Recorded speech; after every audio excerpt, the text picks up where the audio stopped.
about now? It's time to rock with the biggity back bumper. What about now? It's time to rock with the biggity back bumper. Bump to the bump to the bump to the bass. Bump to the bump to the bumper. Bump to the bump to the bump to the bass. Bump to the bump to the bumper. Bump to the bump to the bump to the bass. Bump to the bump to the bumper. Bump to the bump to the bump to the bass. Bump to the bump to the bumper. Bump to the boot to the boot to the boot boot. Bump to the bass to the bass bass. Bump to the boot to the boot to the boot. Bump to the bass to the bass bass.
What about now? It's time to rock with the biggity back bumper.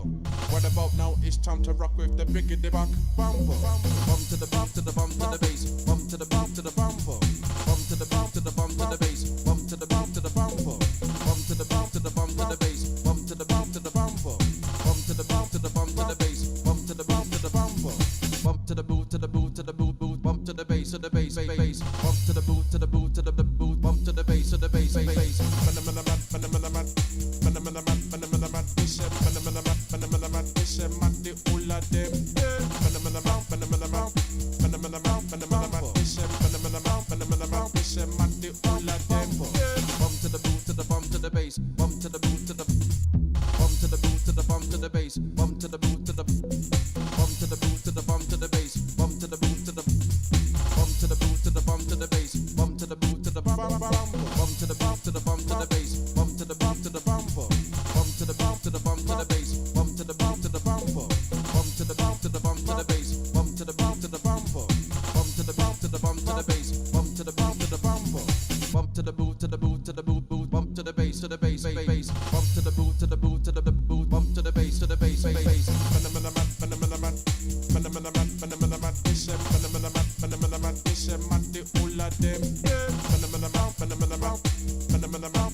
All of them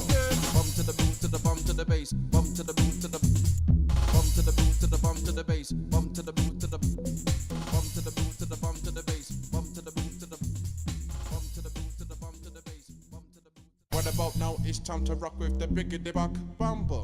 What about now? It's time to rock with the biggity back bumper. Bump to the bump to the bump to the bass. Bump to the bump to the bumper. Bump to the bump to the bump to the bass. Bump to the bump to the bumper. Bump to the bump to the bump to the bass. Bump to the bump to the bumper. Bump to the bump to the bump to the bass. Bump to the bump to the bumper. Bump to the boot to the boot to the boot boot. Bump to the bass to the bass bass. Bump to the boot to the boot to the boot. Bump to the bass to the bass bass.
It's time to rock with the biggity back bumper. What about now? It's time to rock with the biggity back bumper. Bump to the bump to the bump to the bass. Bump to the bump to the bumper.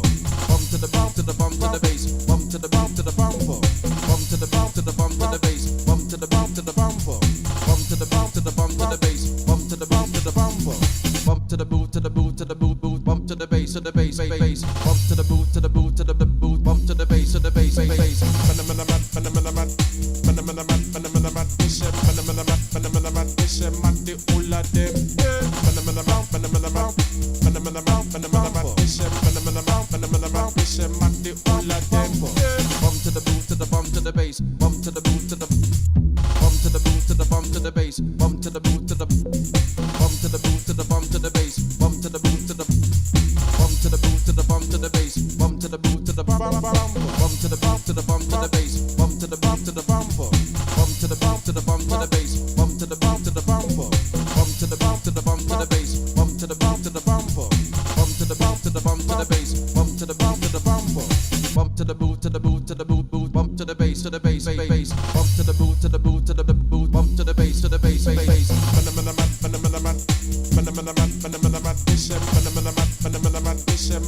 What's up, boys?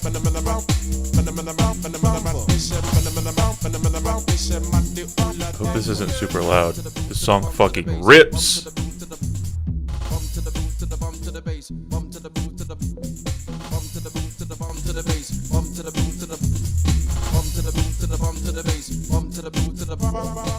It's very loud for me. I hope it's not insanely loud, but I just love that song. It's fucking incredible.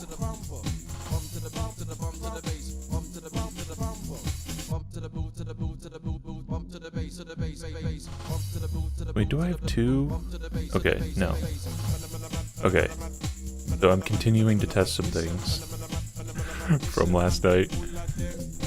I've got some new intros and we'll be right backs and that kind of stuff. Real streamer shit.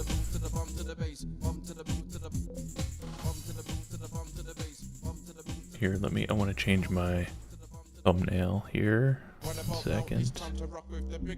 I've discovered one thing I think I need to change about my setup is where my computer is, because it's loud as hell.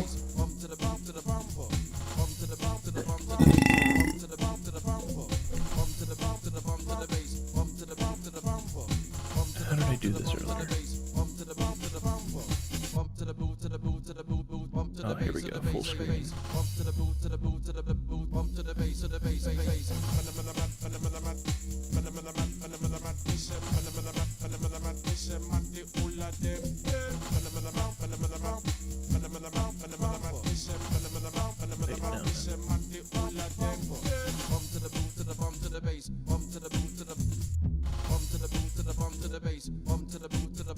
There we go.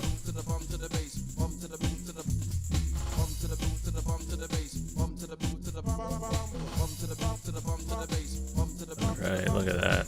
That's a good thumbnail. Should we put any text on that?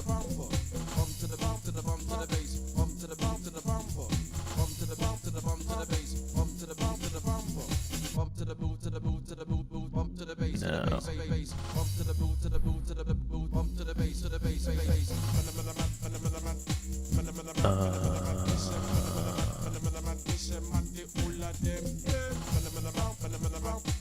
I have no plans for this stream. I might play... I don't know. I have no plans. I thought about watching... I'm turning on Buck Bumble, I'm sorry, I can't think.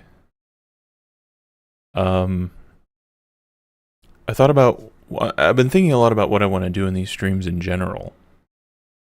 Because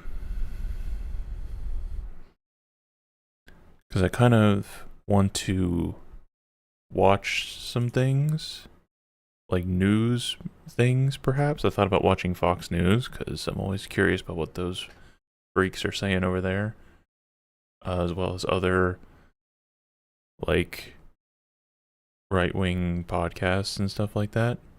But I also just don't really know how much I'll have to say about that, so... I have some games that I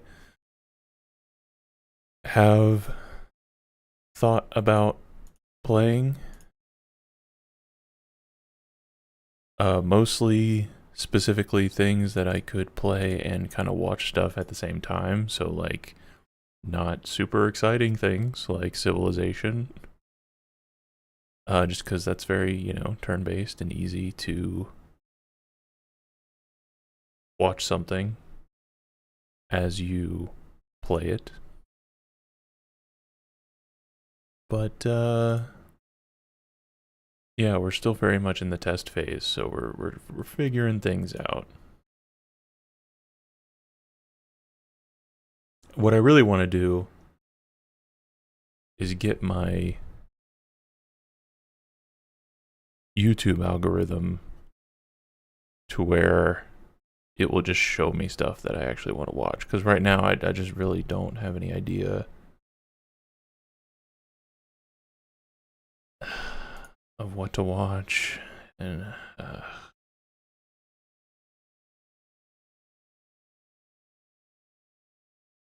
let's look at the news.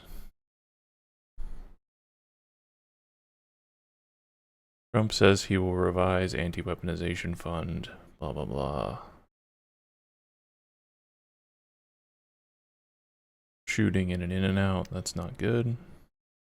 I hate this fucking lady so much. I want to turn off the, like, autoplay. Is this something I can do? Here we go.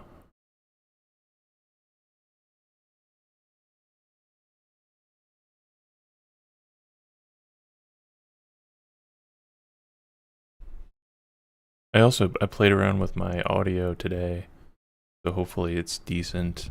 It was okay yesterday, actually. I was surprised. I didn't do anything to it yesterday. Because I was more just worried about this thing that's happening. And I kind of didn't think about the audio part at all. Oh, Minecraft is another game that I was like, that's not as good of a game to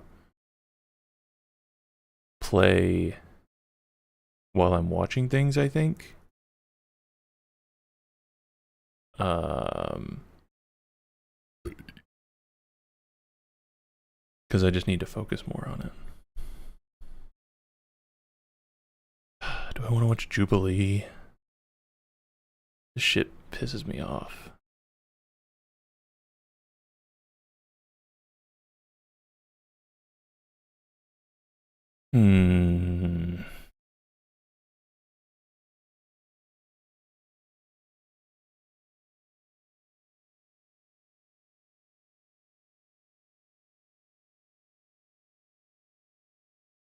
Let's do this. We're just going to do it. There's a difference between having representatives that actually affect your daily life that Well, actually, let's do this.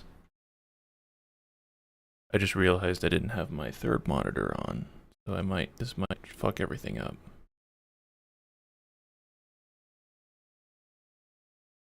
Okay. I think we're okay. I want to have this so I can put that over here. I can put this over here. I can close this. So I guess, you know what, here's what we're gonna do to start. We're gonna load up Civ, baby. And get a world going. Get a game going. And then maybe we'll put something on. I think I'm gonna, I always play the same Civ game. I hope this is not really loud. I'm gonna turn this way down if it is, because the audio is not necessary really at all.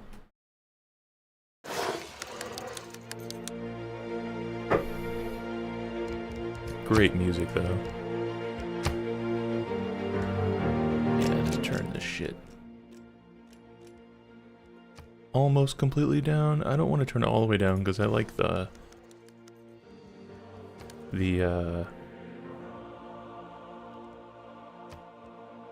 like fighting, like hearing the little men fight. Do I not have a... No. So I always do real Earth,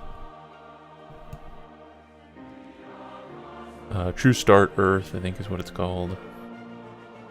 We're gonna do, we'll stick with King. Because we're gonna be kind of half paying attention to this. I also like to turn off Science Victory. I don't know. Religious Victory. These are the only real victories. This is just something. We're just doing it. So now, and I like doing True Start Earth because you have to think about where the country is on Earth, as well as the person's abilities. I'm also not incredible at Civ, to be clear. I don't want some like real Civ heads coming in here and thinking that I'm like good, because I am not. I like starting, and this is, going back to me not knowing what I'm doing. I like playing on True Start. I like playing island nations, or yeah, mostly island nations. I like to kind of be separated and then imperialize, just like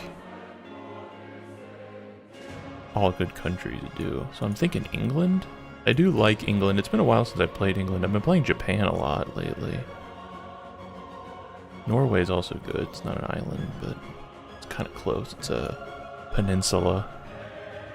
But they're very war-oriented. I like England because they've got well-rounded abilities, and they're very good at imperializing. Just like real life. You got iron coal benefits, they've got better loyalty on foreign, or better loyalty against foreign cities. So they've got like good cultural benefits, they've got good military benefits with the iron and coal stuff, which also just generally is good.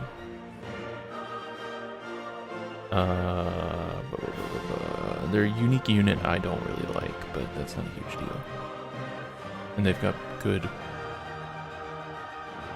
Here, let me remind myself of everything they have. Iron and coal mines accumulate 2 more resources per turn. The military engineers thing, I never really use military engineers. Buildings that provide power receive plus 40 yield, 20% production toward industrial zones. That's good. Harbor buildings increase strategic resources stockpile by 10. I don't know if I knew that. Sea Dog sucks, I think, but it's fine. And then they have the special Royal Navy dockyard, which is just a slightly better, or faster, right? They build it faster. Replaces the harbor. It also removes the movement penalty for embarking and disembarking to and from this tile. That's not that helpful.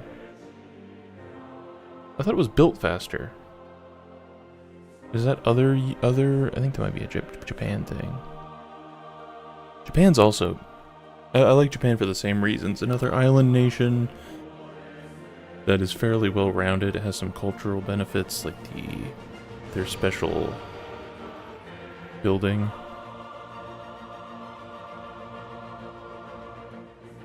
Then they have some, like, yeah. We're gonna go with England, though. I think.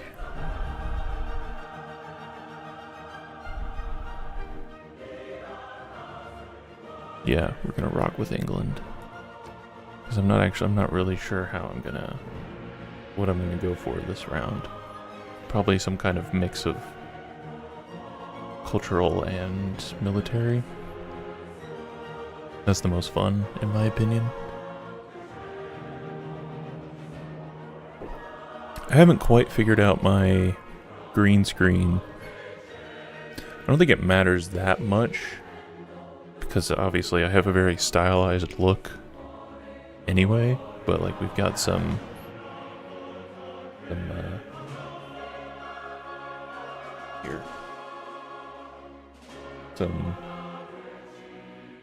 sprinkles, but I don't think it's that bad. Okay, so the next thing I do is I try to balance out the world in terms of who is where. So we're England. I like to give someone kind of close to me, but not too close, because then it just... If you have a city too close in the very, very beginning, like Germany, like if I put Germany in, one of our cities would just get taken over immediately. And it either... Your game is over almost immediately, or you get a massive benefit of having a city taking someone else's city, like at the very beginning of the game, and it's kind of, either way, it's not that fun. But I think maybe...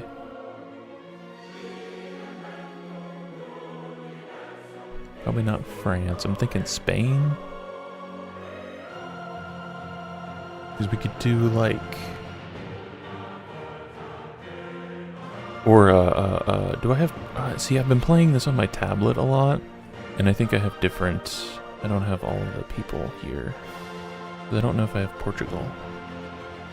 I'm going to throw Spain in, but I want to see if I have Portugal. I can't remember what that guy looked like. They need a better way. They should put the country. But I don't fucking know all these people. I don't know Gorgo. What the fuck? I am going to add her, though, because she's Greece, so that would be pretty well-rounded. I pretty much always have Russia, because they obviously are big. So this kind of rounds out Europe. Then let's think about the Middle East. I usually have like one person kind of in the Middle East, either like Egypt, which I know is not Middle East, but it's that region. Egypt or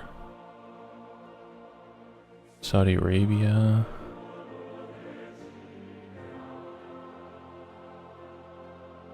See, this is why I'm not watching something while we do this. We only have to do this once. This is boring, but we only have to do it once.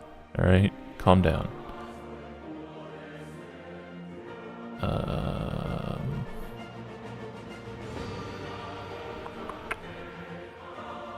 So, oh, it's just Arabia, right? This wouldn't be Saudi Arabia. That makes sense. Let's do it, yeah. Let's do Arabia.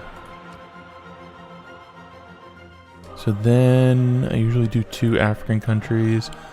Gotta be honest. I'm just gonna go ahead and look this up.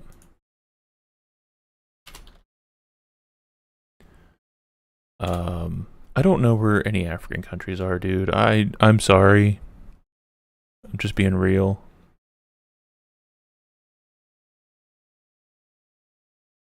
So,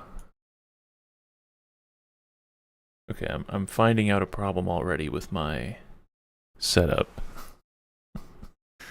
This makes it kind of difficult to... Here we go. I have to look all the way back here to look at my OBS, which is not ideal. But that's what we got so far. So Mali, where is Mali? Mali, so that's like... Okay. Congo. That's this, right? DRC. So those are like actually pretty good. You get sort of like your northern. Arabia is going to be here, so altogether that's pretty even. Oh, that's another thing I could do. Is I like to do geography quizzes because I like to know what's happening in the world. So maybe I can do that too. So yeah, let's do Mali and then Congo. Or what about? I don't even know where the fuck that is. Where is that one guy? Zulu? I don't know. I know Zulu is not a country anymore, or right now. Is that Zambia and Zimbabwe? Is that area? Because they both start with Z. We'll stick with Congo. Where was he at? Congo. Okay. So now we're sort of moving into Asia. So we've got Russia, but he's gonna start, I assume, in Moscow, or I guess probably St. Petersburg. So we've got like me here. We've got someone here. We got Greece down here. Russia's like here. I feel like we need someone around here, but I guess India. We gotta have Gandhi in here, right? Isn't that's where the memes come from, right? No, we've got India here. I usually do China as well. I like having China and Russia because both of their abilities and their AI is very like expansionary.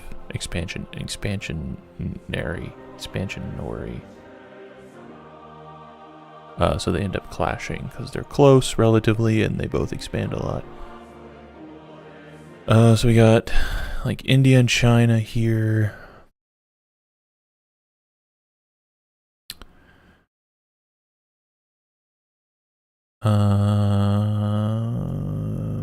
Let's do Japan. I was debating between Japan and Korea, but where does will China spawn, like here? I don't know where China actually spawns. It's probably on the coast, maybe closer to the coast. Maybe I should do. I don't like. It feels weird to leave this. Like leave an island on its own, because then it's just sort of there, and it's not like.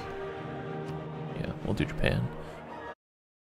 Then I usually do.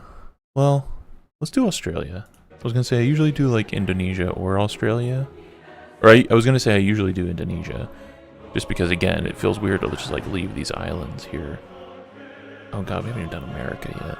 Okay.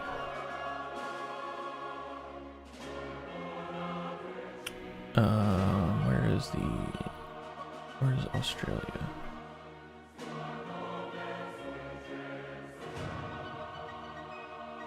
Do I not have Australia? Damn, if I'm gonna play this on stream, I need to get all the people. Dude, I don't have Australia. I actually like playing as Australia sometimes. It kind of feels OP. Because you're on a giant fucking continent all by yourself for a while. I guess... Do I really not? Oh, here he is. Here he is. Never mind. Alright, so we got Australia. I feel like that's most of the Eastern Hemisphere. So now, let's do... We gotta have America. Not that I always have America, but I just feel like for the stream that'll be more fun. So we got like America. Let's do 2... If I have them. There's like a...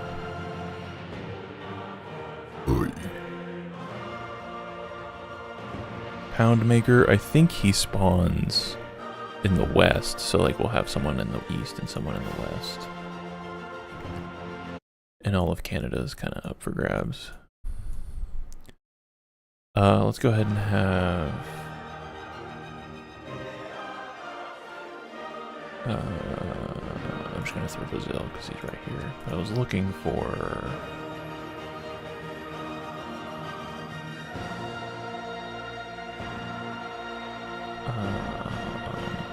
Aztecs?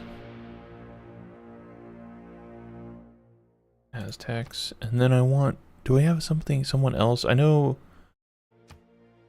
on my tablet I have Panama, I think. Is there only like one South American country that I have? You throw in... I don't know where he spawns.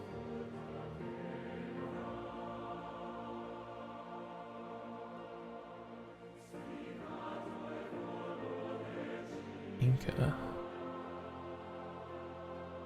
I don't know where the Incas were.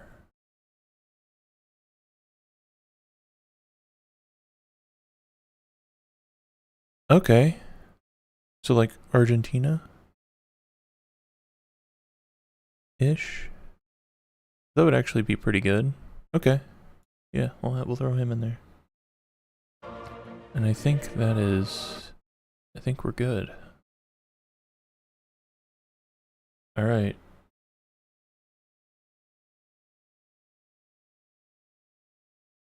Anything else I want to change here?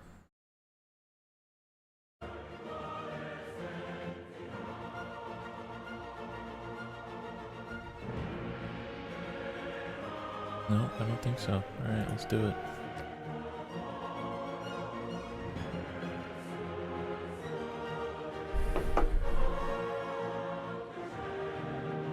From the first stirrings of... Here, I want to do a new thumbnail.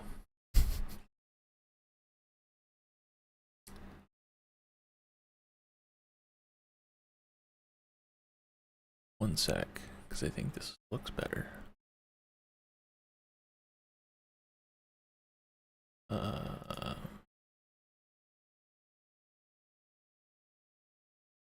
Stupid. Okay. Oh, I could play GeoGuessr. That's another thing. I should put that on my list. I keep clicking on OBS thinking that's my screen. Okay. Oh my god. Okay, get this out of here.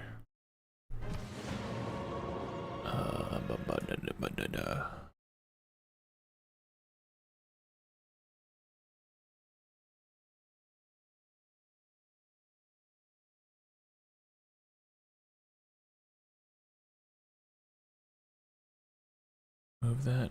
Actually, I should just like, well, no, because that'll fuck up. I need another monitor or something.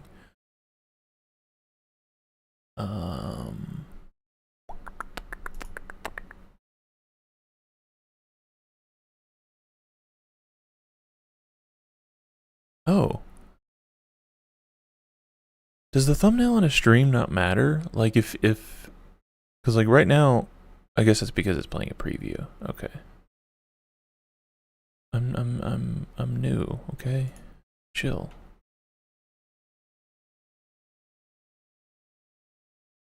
Can you hear, is my computer? You can probably hear it when I speak, right? It's probably not making it through the noise gate, but when I talk, you can probably hear it, right?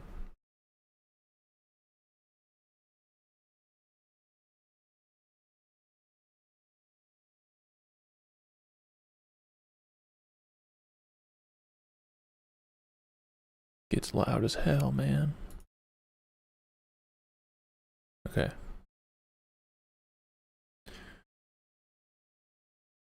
Alright, do we want to watch this shit? Oh, man.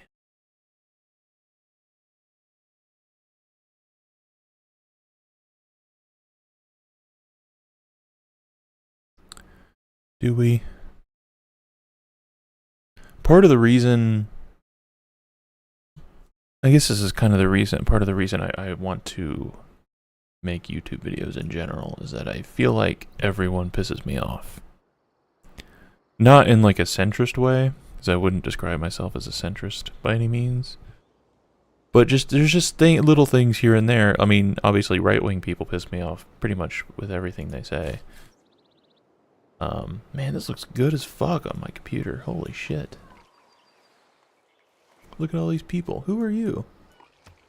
Oh, you're like city-states. Okay. I was gonna say, I thought I think we're just gonna settle here.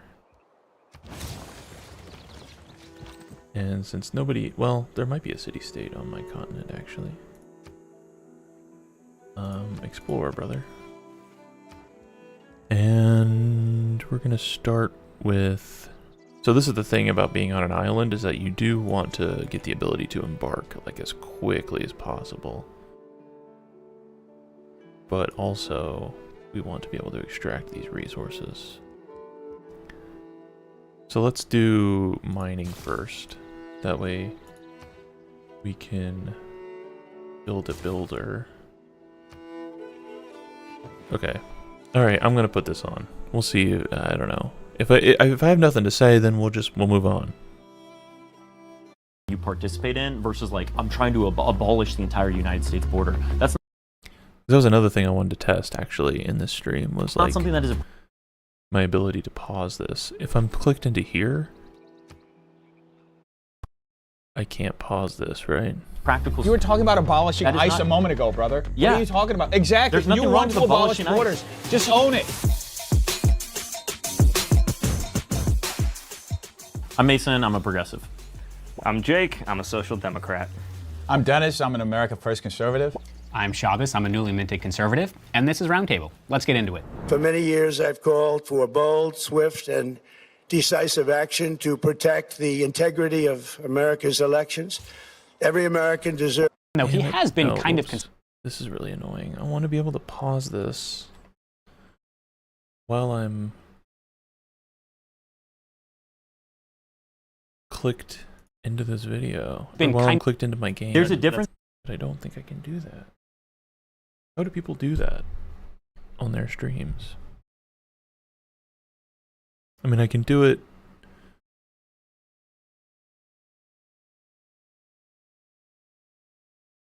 No, what the fuck? That's not.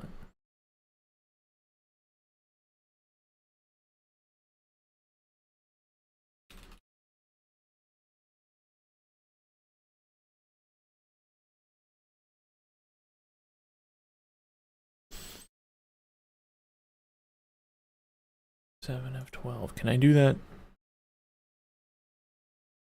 No. See, that's not. That's what it says, but that's not what it actually does. This refreshes this for some reason. Been kind of consistent that I do want clean air. There's a difference between. All right, I'll just click it. We're good.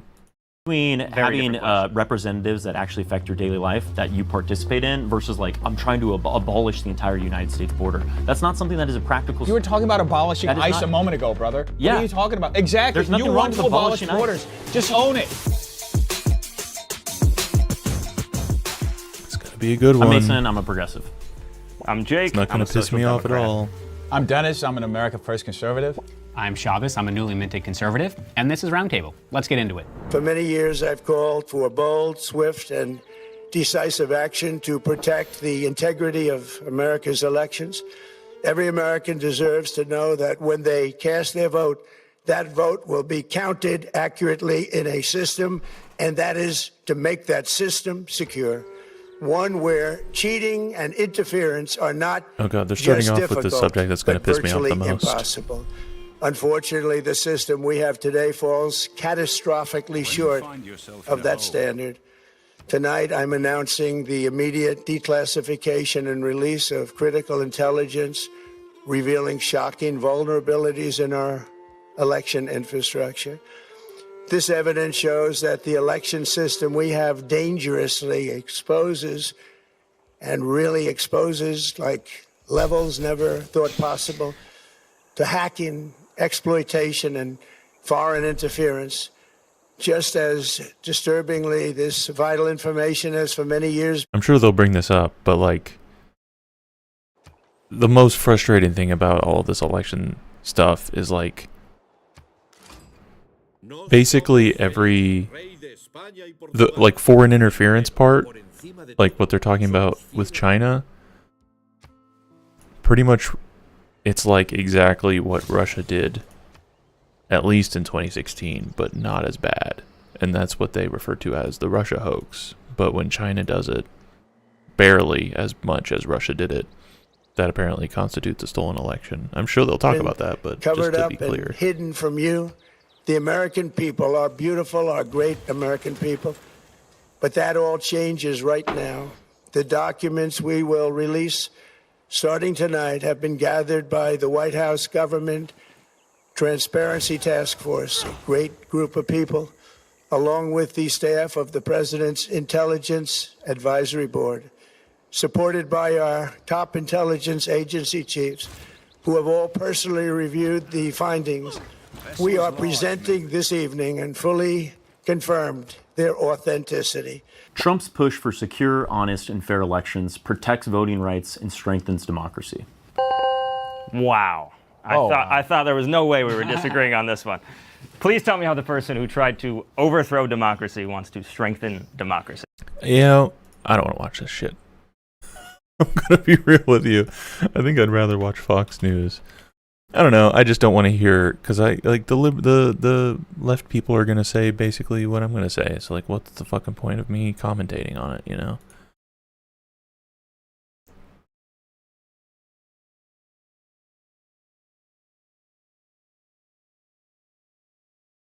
Hello, America. I'm Mark Levin, and this is Life, Liberty, and Levin Saturday. Welcome to the program. What the fuck is this quality?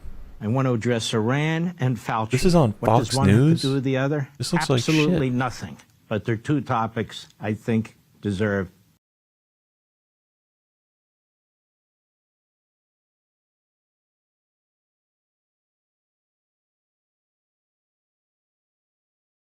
All right, let's listen to this. Right now, guy. the investigation is underway into cyber attacks at water systems in at least 7 states, including Minnesota. Some utilities now forced to switch over to manual operations. But President Trump is rejecting the idea that Iranian hackers are behind these attacks. The president is blaming instead Minnesota and its governor, Tim Walz, despite federal agencies days ago warning that Iranian hackers were targeting the same kinds of systems. We'll talk about nuclear, and we'll be in there talking about nuclear for 7 hours. I say, why do you need 7? You can take 10 minutes. You have 5 minutes. You should solve it. But 7 hours, and then they'll go out, and I'll say they discussed nuclear. And they'll go out and they'll say, we never discussed nuclear. And I say, why? I hate why how did this they fucking say idiot All talks, they do is dude. make me angry. You know, you just make me angry. President Trump there reportedly ordering a fresh round of strikes on Iran that could start as soon as today or tomorrow. For more, let's bring in House Intelligence Committee Chairman Rick Crawford. Chairman, thank you so much for joining us. You bet. I want to ask you about what we might see happen over this weekend. We are Rick waiting to find Crawford. out if strikes are imminent. What do you think the president should do with Iran? Well, I think he should finish the job, quite frankly. I think what we see here should is finish the job. he has given them tremendous leash, diplomatically speaking. And it's been met with, complete disrespect. As you heard him say, he talks about nuclear disarmament, and then they come out and say, we never discussed nuclear disarmament. I believe that President Trump has given them every opportunity diplomatically to resolve this issue, and they refuse. So there's really nothing more to do. I think that the red lines have been crossed. He's given them every opportunity, and they're showing no willingness to do it. So I support the kinetic action that's being undertaken now. There's also this idea that potentially. But I mean, are Republicans? Are Republicans pro-war or not? I honestly can't tell. Like, obviously they hate Muslims, so like anytime we bomb them, they're like gonna be like, "This is great." But what are we doing here? Like, we're bombing Iran, and we've done that already. It doesn't seem to be doing anything. Would this man? Would he support boots on the ground? Striking We'll them see if this hard journalist in asks one that big question. wave would do us better, especially because there's these reports out, I'm sure you've seen, of would do us better, especially striking them hard in taken that. There's also this idea that potentially striking them hard in one big wave would do us better, especially because there's these reports out, I'm sure you've seen, of We should just our strike them missile, hard. defense missile capabilities, a shortage of those stockpiles when it comes to the THAADs and the Patriot missiles. This is a Wall Street Journal op-ed I want to read to you here. They write, if the U.S. really is running out of missiles and interceptors, that should be a 5-alarm fire. Mr. Trump should be calling on Congress to skip its recess and do something about it immediately. Or we should But stop if the missile gap bombing. is being floated for political purposes by officials who want Mr. Trump to stand down, then the president should banish those voices from the Situation Room. Are we looking at a missile?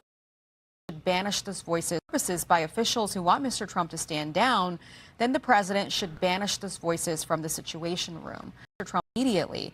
But if the missile gap is being floated for political purposes by officials who want Mr. Trump to stand down, then the president should banish those voices from the Situation.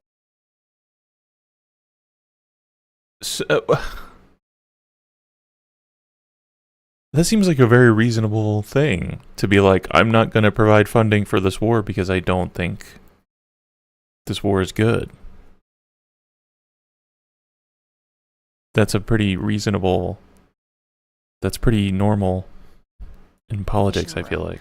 Are we looking at a missile shortage here, sir?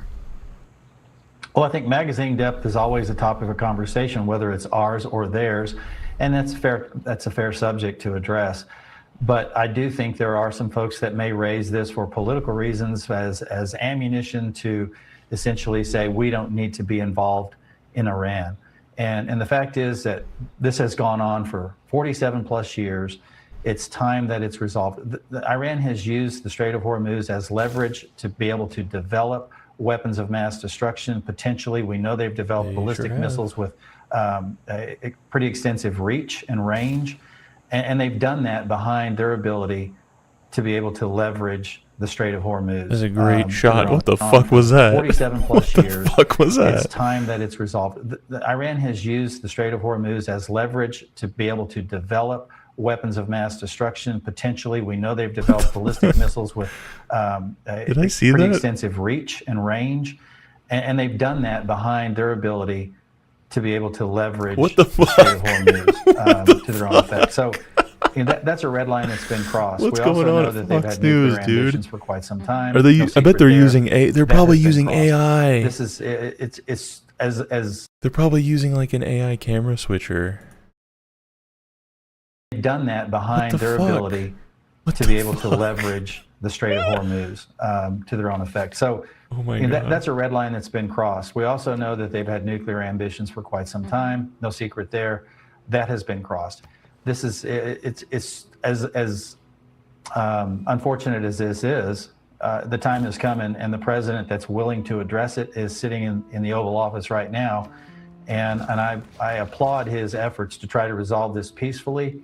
But they seem unwilling to listen to any peaceful opportunities. Okay, I want to also ask you about these. We just haven't bombed them enough, bro. What don't you get?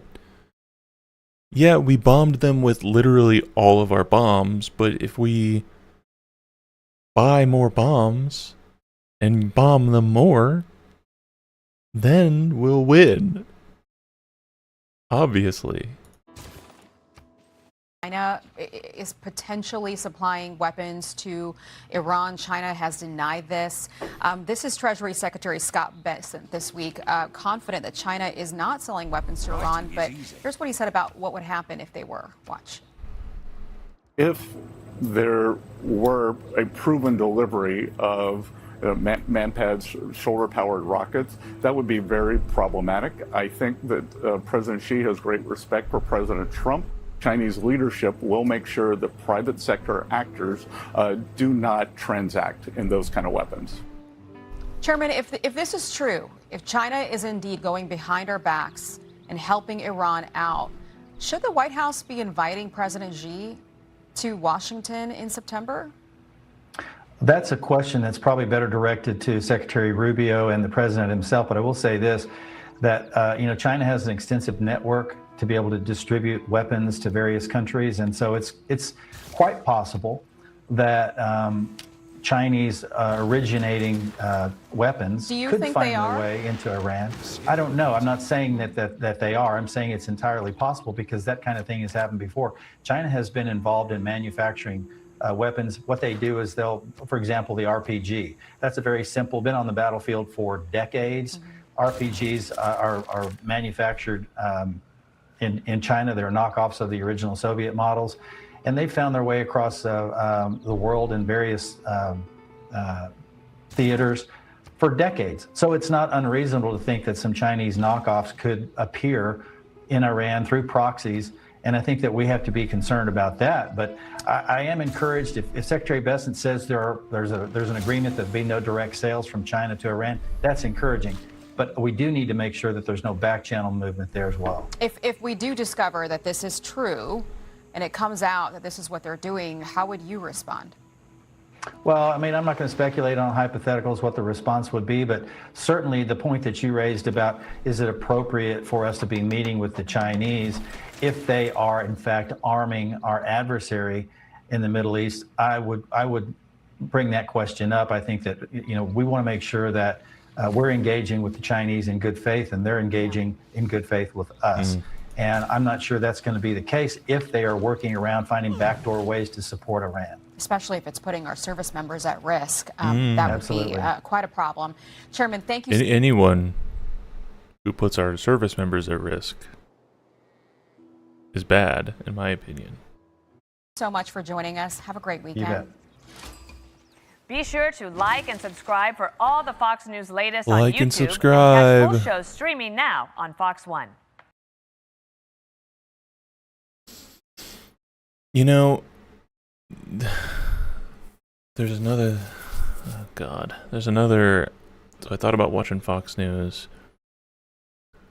There's someone else that I've thought about watching if I really want to get angry about something. Jesus.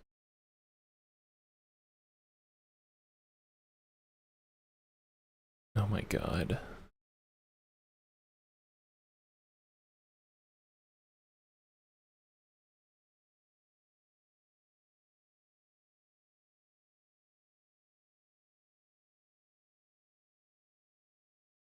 Here we go. We'll watch the next one later, okay? I'm not saying we're not going to watch it. I'm just saying we're not going to watch it right now. Think fast. You're behind cover and an active shooter is... I'm going to turn it up real quick. Right in front, fleeing civilians all around. You notice a figure dash... Think fast. You're behind cover and an active shooter is right in front, fleeing civilians all around. You notice a figure dashing next to you. Do you A, try to identify if it's a fleeing civilian, or B, panic and shoot? If you chose B, congratulations, you might be a female police officer. But let's confirm it. After panicking and shooting a civilian, the actual shooter advances. Do you A, hold your ground behind cover, or B, panic, run into the open, and get shot? Is this going to be, like, literally one example? Like, it'd be somewhat interesting if they were like, here, we found out, we did a study, and it seems that women react this way, blah, blah, blah. But it's going to be like, here's one female police officer, and therefore we shouldn't have female police officers. Because male police officers never shoot any innocent people or get shot by shooters. If you chose B, it's confirmed. You're a the female scenario police I just officer? gave is from a recent event where a female police officer successfully made every worst possible decision available. And it's reignited the she randomly shot a civilian, and then they let the gunman go until somebody else shot the gunman. Conversation surrounding women in combat roles, specifically law enforcement. Therefore, in this video, I'll be ranking and debunking every argument in favor of women police officers. Okay. And if you enjoyed the video, consider subscribing. It helps the channel. Women It's crazy, by the way, how popular this channel has gotten. Crazy. 4 weeks ago. This is something. I feel like people watch these videos. People like me watch these videos, and there's a form of just catharsis. It's like, yeah, brother, yeah. I watched this video that confirms all of my feelings, and it just feels good. Just something about it feels good, man. No shit, dumbass. yeah. Fucking exactly. Yeah, I agree. I agree with this video I'm watching, and that feels good. You know? Use less force. The argument here is that they are less prone to use Women excessive use less force when apprehending suspects, That's bullshit. avoiding unnecessary harm, and saving on potential lawsuits. Yeah. Proponents use studies showing that Complete women are less bullshit. likely to receive excessive force complaints compared to their male counterparts. To call this argument deceptive would be an understatement. Of course they use less force, because they're they're weaker. less able to. Additionally, male police officers are typically the ones who are made to handle more difficult physical arrests for obvious reasons. Since male officers are made to handle more difficult physical arrests, obviously they get more complaints. Naturally. Do these people not think it's the exact same argument with the military? Do these people not think that they consider this when deciding who's going to do what in what situation? Do you not think they consider physical ability? Like, do you think, or like when they're considering who's going to be like partners, like they're going to have two small women being partners so that neither of them can physically. Also, the idea that there's not weak men as well, and that there's not other jobs in the police force that isn't just tackling people. This goes into NPC tier, as a classic midwit argument. Yep. When a female officer is staring at a larger, non-compliant male, her options are the only way they can handle it is by using a gun. Reinforcements, taser, or gun. Which brings me to my next argument. Women are less likely to draw their gun. This argument argues, again citing studies, that female officers are less likely to draw their guns compared to male officers. Again, an obvious explanation is that men are being made to handle more difficult cases. Yes. Which is a demonstrable fact. These broad studies of poor control over variables prove nothing. Furthermore, simple reasoning paints a different picture. A larger, non-compliant male poses an immediate risk to a woman in a way that it doesn't to a man. If a female officer feels threatened, her only recourse is her taser or gun, and tasers are not reliable tools. True. Anecdotally, we see they call it skill-based matchmaking, right? So they don't matchmake into the high PvP, high ELO lobbies, right? It's like you're going to send out Fred, this 6'4" former high school football player, right? That was a linebacker. He's fucking 315 pounds. There's some crazy guy out there. Send out Fred. He'll take care of it. After case of women feeling threatened and escalating drastically when it's either not necessary or wouldn't have been necessary for a male officer. Again, a failure of intuition and how to properly control variables. NPC tier. Is my stream sucking? What's happening?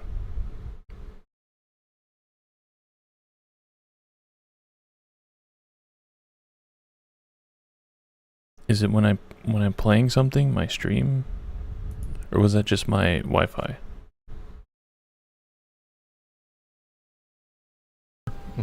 Women are better communicators. Well, I mean, do we really even have to talk about this one?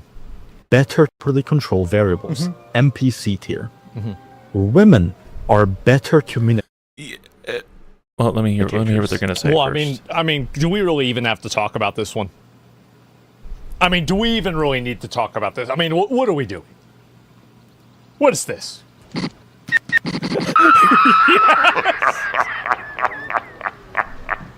You serious? The argument cites the claim that women tend to rely on verbal skills more often for their arrests compared to their male counterparts. I'm tired of repeating myself. Of course they are, since they struggle to physically restrain the suspect, and less compliant suspects are delegated. Abyss tier. Let's also address the root cause of these arguments. So far, they've all relied on an implicit sexist assumption that men lack self-control and default to violence. That's right. Whereas women have more self-control. The studies we do have on this also don't support the idea of women being more in control. Women are twice as likely to suffer from anxiety or panic disorders as men are. There's no way it's only half. There's no way it's only twice as much. I think it's probably 4 or 5 times as much, if not more than that. What does that even mean?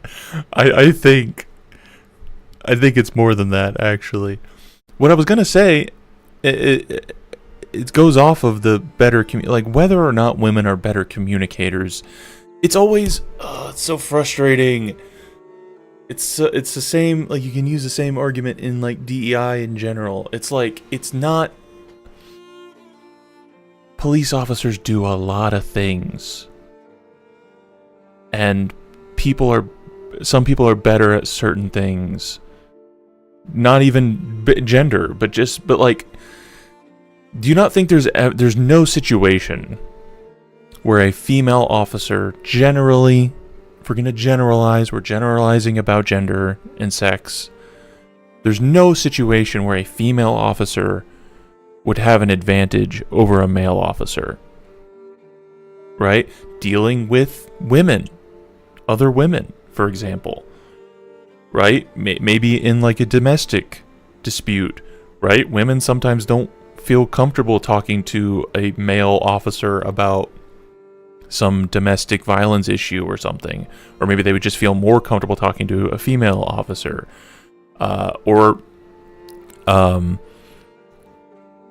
maybe a man, when being confronted by a male officer, might be more likely to engage in violence in certain situations because they feel more threatened, whereas if they're communicating with a female officer, they feel less threatened and they're less likely to be violent.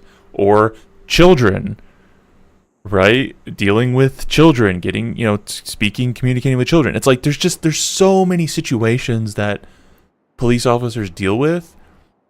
The idea that we just know female police officers because they're worse at tackling people generally. It's like there's so many things that have to be done, and they take I assume they take these things into account, when they're deciding who, responds to an incident. And sometimes there's going to be cases where it doesn't work, right? And maybe a female officer is in a position where they're not as well equipped to deal with what's happening, but that also can happen with a male officer, or just like a smaller male officer has to go up against some giant 6'4" guy. Like, having wider diversity gives you all of the different advantages that diversity can offer. Whereas if you just say, well, this specific thing that the police do, women are not as good at this, so therefore just get rid of all of them. It's just so stupid. It's the exact same thing with women in the military, or like trans people in the military. It's like there's so many situations, there's so many jobs that need done. The idea that like only men, like, let's just, why stop there? Only if you're 6 foot or shorter than 6 foot, you can't be a police officer. Sorry.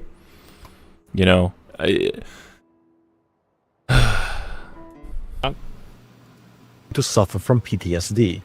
Exactly what you don't like. Every girl I know is crazy. I only know like 2 guys that are crazy. Want from police officers. 10 Proponents times, of this maybe. argument cite the fact that men are responsible for more violence. But how do you control for the fact that men are simply more capable of violence, Yeah, exactly. or have greater incentives for it? Additionally, since men have this capability, or other men might be more likely to respond to violence with other men. That's another factor that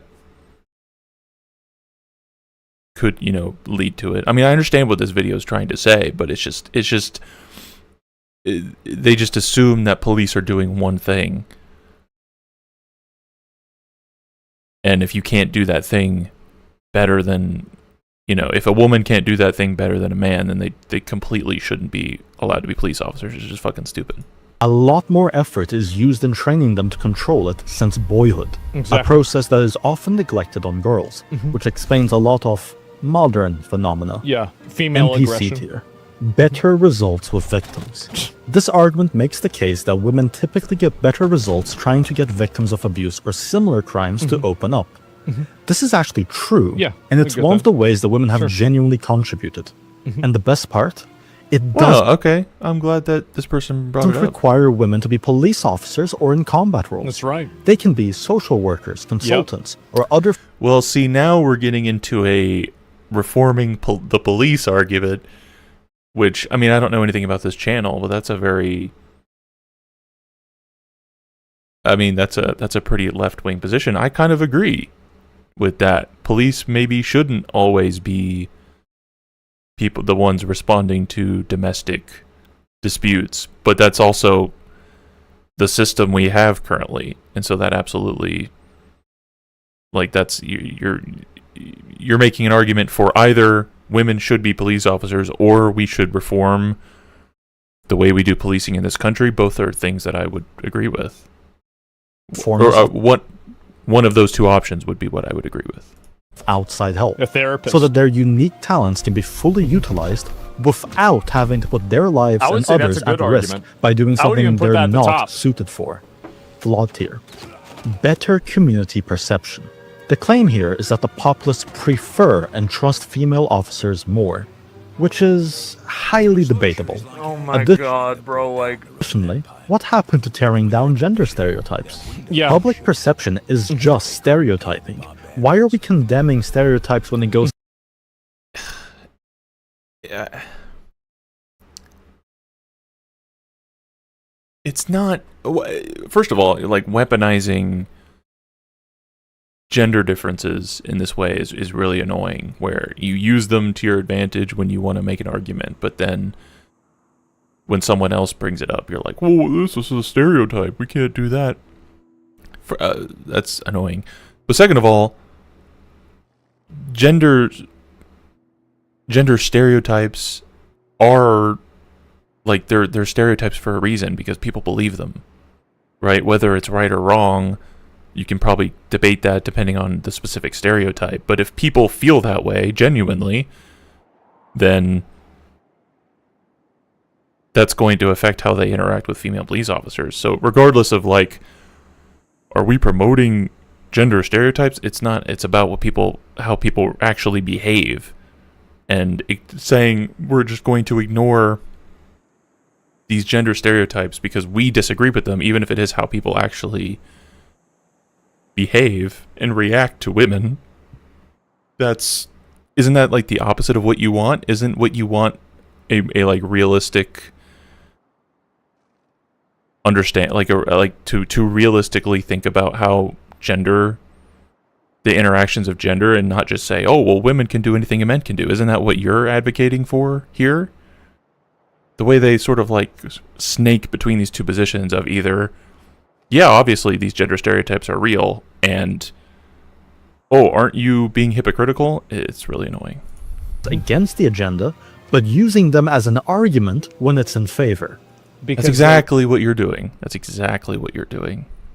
Love stereotypes when it's in their best interest. That's the They're self-reporting so hard right now. Reason why. This is clearly just a rationalization. It's already been decided women are to be police officers, and now they're just finding excuses for it. Abyss tier. Garbage. Tasers negate physical disadvantages. No, they don't. Only the most delusional deny the obvious physical differences between men and women. Oh my god. Which is why we have such reduced standards that? for physical ability when admitting female officers. Jesus. This begs the obvious question. Why are we...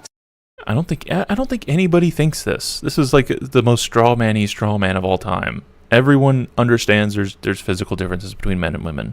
Men are generally stronger than women. It's a matter of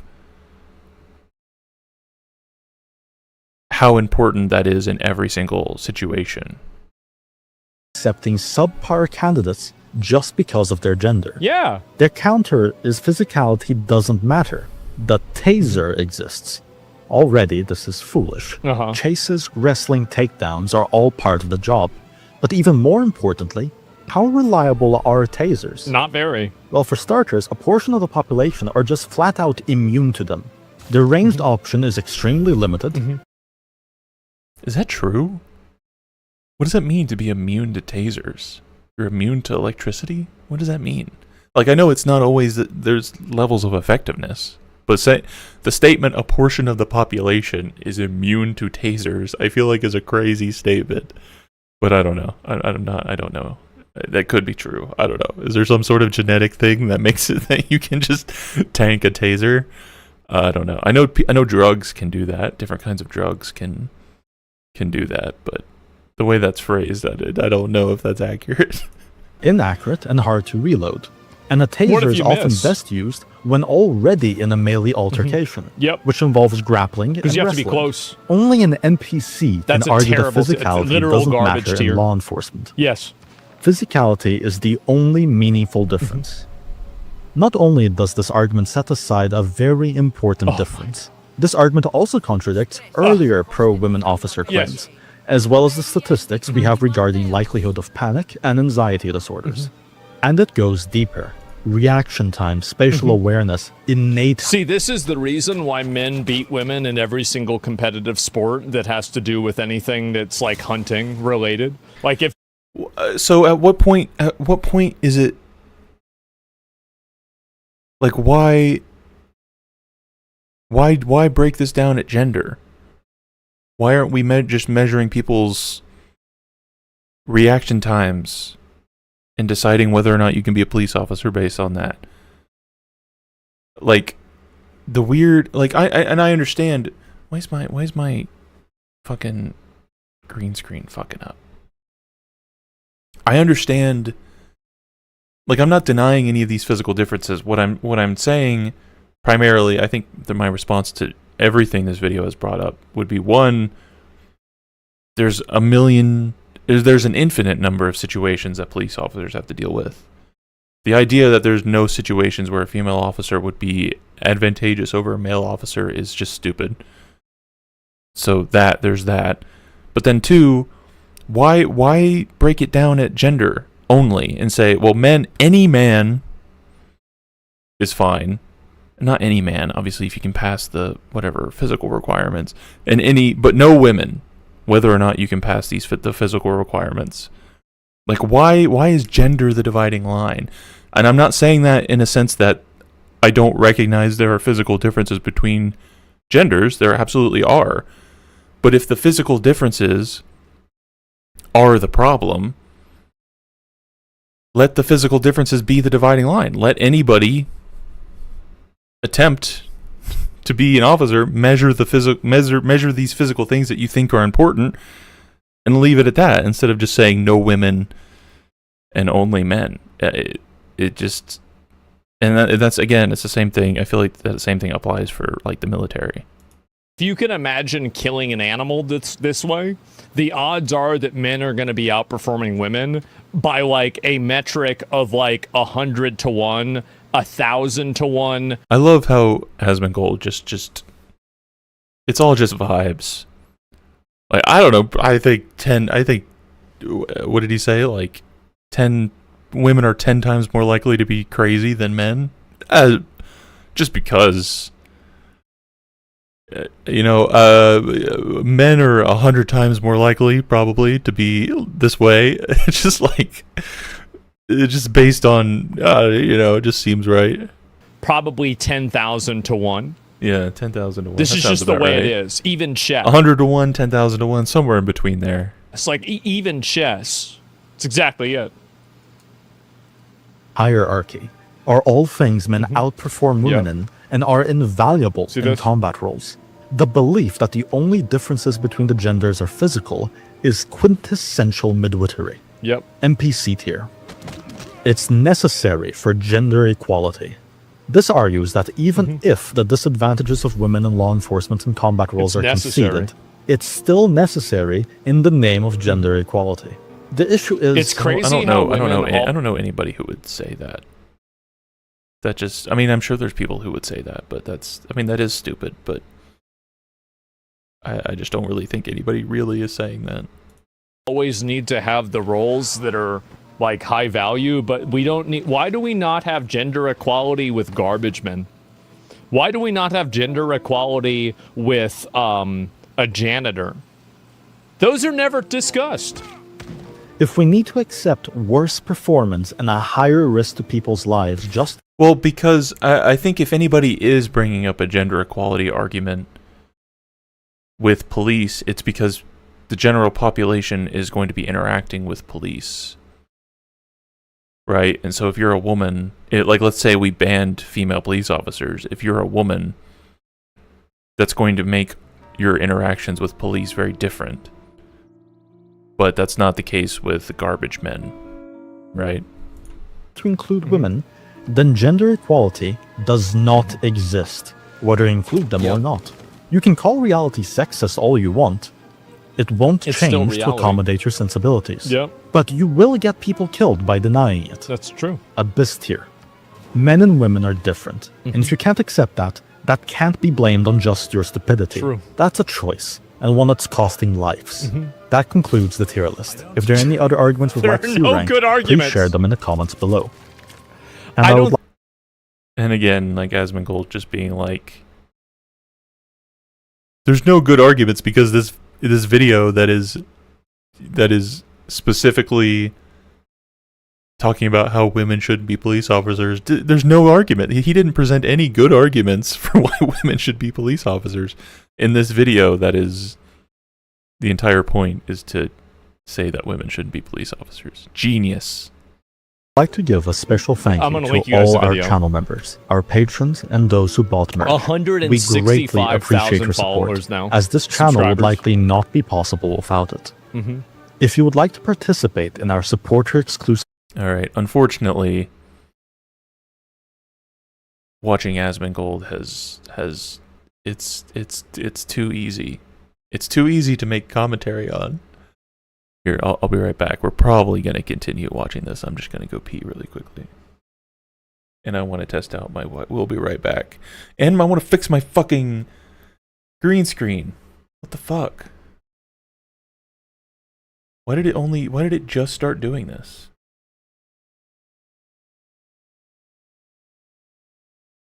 And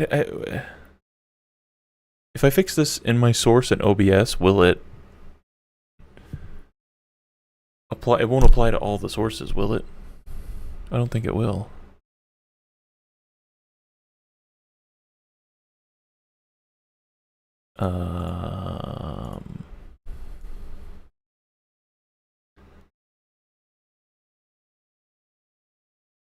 So if I like kind of fix it here.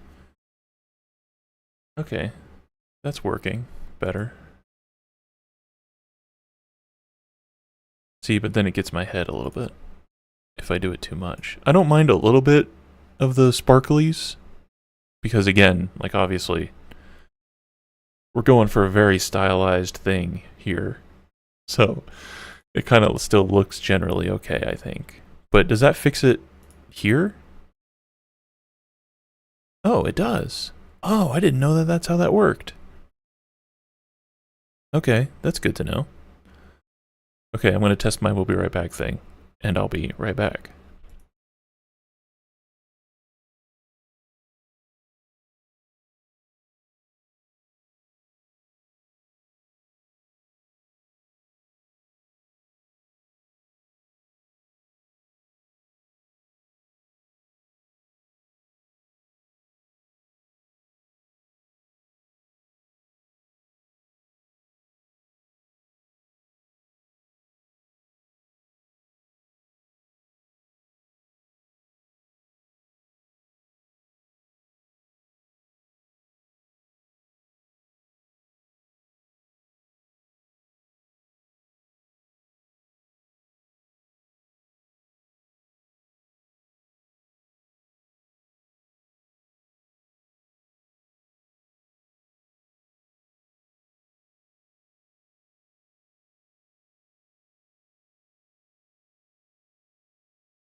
How many pizzas can you eat in a day before it's like there's no excuse for this.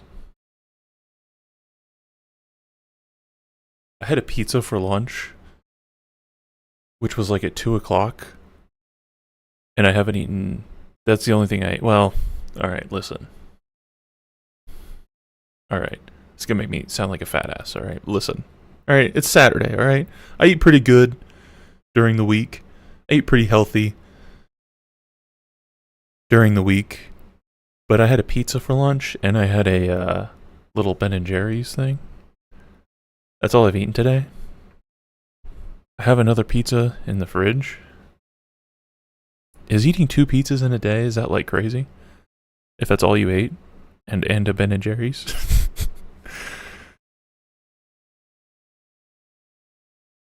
I'm asking, I'm just, just curious.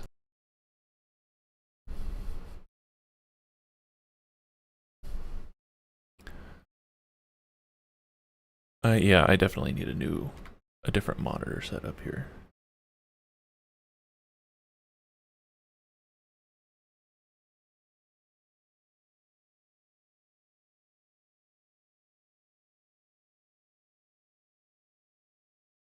I can't decide if I'm like watching something, which of these scenes I should go with.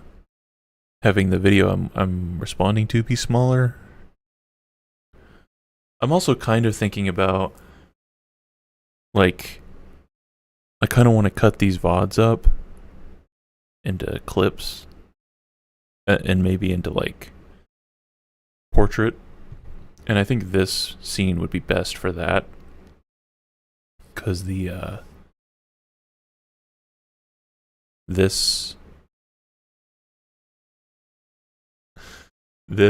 would be like the portrait, so you'd see me and then you'd see the video and then you'd kind of just see a little bit of like civilization going on behind me. I don't know. But the only reason I wouldn't want to use this scene is because like me playing Civilization is very secondary. I'm kind of just doing it so I have something to do while I'm watching this. Alright, what? I am kind of curious. I don't know. I really don't know much about Asmongold at all. I've just seen some clips of him and he just seems like the absolute dumbest. Well, he does seem like the absolute dumbest like person in the world. But I also think he's extremely representative of like the average like MAGA person, which is to say that like he just feels things out. He's just sort of like, I don't like this thing, and I'm just, that's kind of it. I don't like it, and I'm just gonna say I don't like it, and it doesn't really matter where the facts are or what studies or research. None of that matters. It's just, this is sort of my knee-jerk feeling about this subject, and so that's how I feel about it. And also, he seems like the archetypical MAGA person because he just sits and, I mean, literally, all he does is just sits and watches videos and things because that's his job. But like, I think the average MAGA person is basically the same. The average person, if we're being honest, the average person is just letting their algorithm show them everything. But I think, yeah, that's 100% of his information is just being fed to him from an algorithm, and he's not like seeking any of it out. And then he's like surprised that he has this view of the world that he thinks is extremely obvious that everyone should have, and it's because you're being fed that view of the world by an algorithm that is specifically doing that to you. So I just think he's extremely average as a MAGA person. So it's very interesting to hear him talk and extremely infuriating. I'm actually curious. I think I'm gonna watch this one next because I keep hearing people, like MAGA people, talk about Spain. I know it's an immigrant thing, but I also don't want to watch it because I don't give a fuck about European immigration.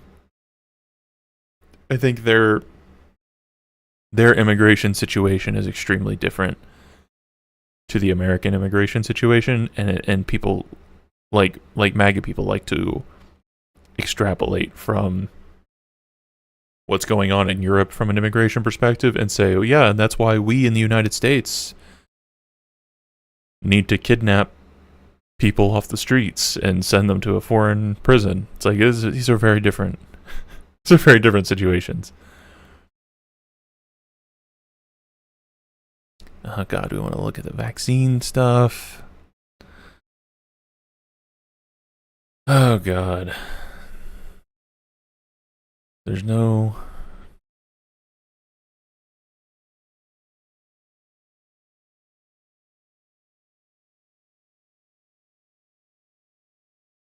shortage.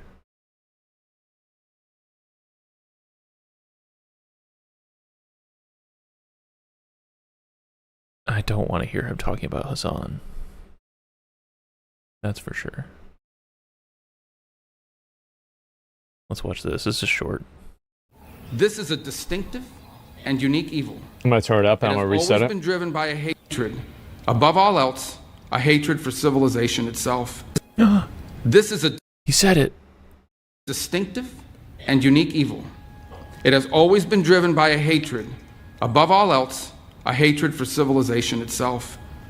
It is a revolt of the worst against the best. A revolt of the weak and the cowardly against the strong and the good. It is perpetrated by those who cannot build, who cannot create, who cannot achieve great things, and take their revenge upon the world for their own inadequacy. That's right. By seeking to destroy those who can.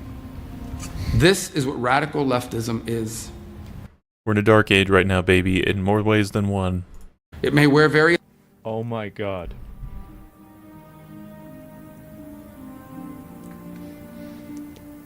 See, is my stream fucking up again? The fuck? Also, my green screen is fucked up again. Well, I mean, it was, I just saw it there. Yeah. Let's see if I can fix that really quick.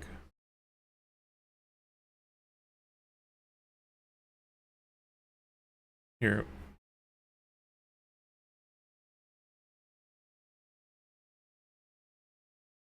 Bring it down a little bit.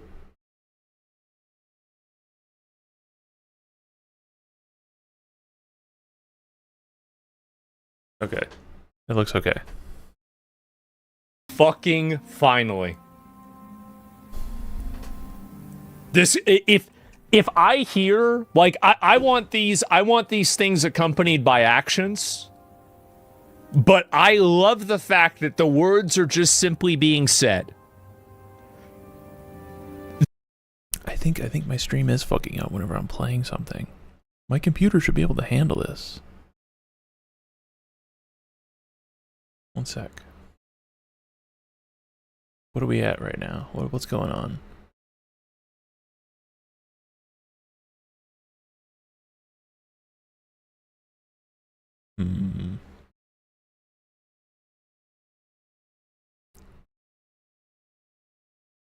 I mean, it is, yeah. I mean, we are using the GPU, that is for sure. I just don't want, I don't know. We'll keep going. We'll see how this goes. This is really good. Maybe it has to go. This isn't the step that I want to be at, but I understand this is the bottom of the staircase, and we're going up. There's different slogans and ideologies across place and time. They can call themselves anti-capitalist or anti-imperialist or communist or anarchist or Marxist, but the fundamental character is always the same. It's always the same. It is a poisonous resentment cloaked in the language of equality and justice and liberation, an overwhelming need to tear down what greater men have built, to wreck what is beautiful and what is right on behalf of people who are only filled with ugliness and have no... This is one of the things that I really like about Marco Rubio, is the fact that I think that this is an advantage that he really does have over J.D. Vance, is that he speaks with a certain amount of emotional, like, clarity. And, like, J.D. Vance is very unemotional, in my opinion. Marco Rubio has has the emotion, and I think he has it in the right way. Nothing else to offer the world. Through violence and through terror, they once again seek to impose their ugliness on all of us. True. The old dogma was wrong. The old dogma was wrong. None of this is driven by idealism. It is not utopian. In fact, it is the opposite. I can't wait to vote for this. One of the criticisms you sometimes hear of communism, for example, is that it sounds good in theory, but it never works in practice. That's actually not true. Communism does not sound good in theory. The world it envisions for all of us is small, flat, gray, leveled of all exception, drained of all that is good and noble in the human soul. Oh my God. Epic. Oh my God, bro, we're gonna run that back. Actually not true. Communism does not sound good in theory. The world it envisions for all of us is small, flat, gray, leveled of all exception, drained of all that is good and noble in the human soul. The world it envisions is a world without courage, a world without creativity or ambition, a world without heroes or glory or great causes to strive towards, a world without miracles, without myths, without men who rise above the rest to do incredible and extraordinary things. I think communism has a lot of that, to be fair. The world communism envisions is a world without God. Oh, the God part's the worst part. Oh my God.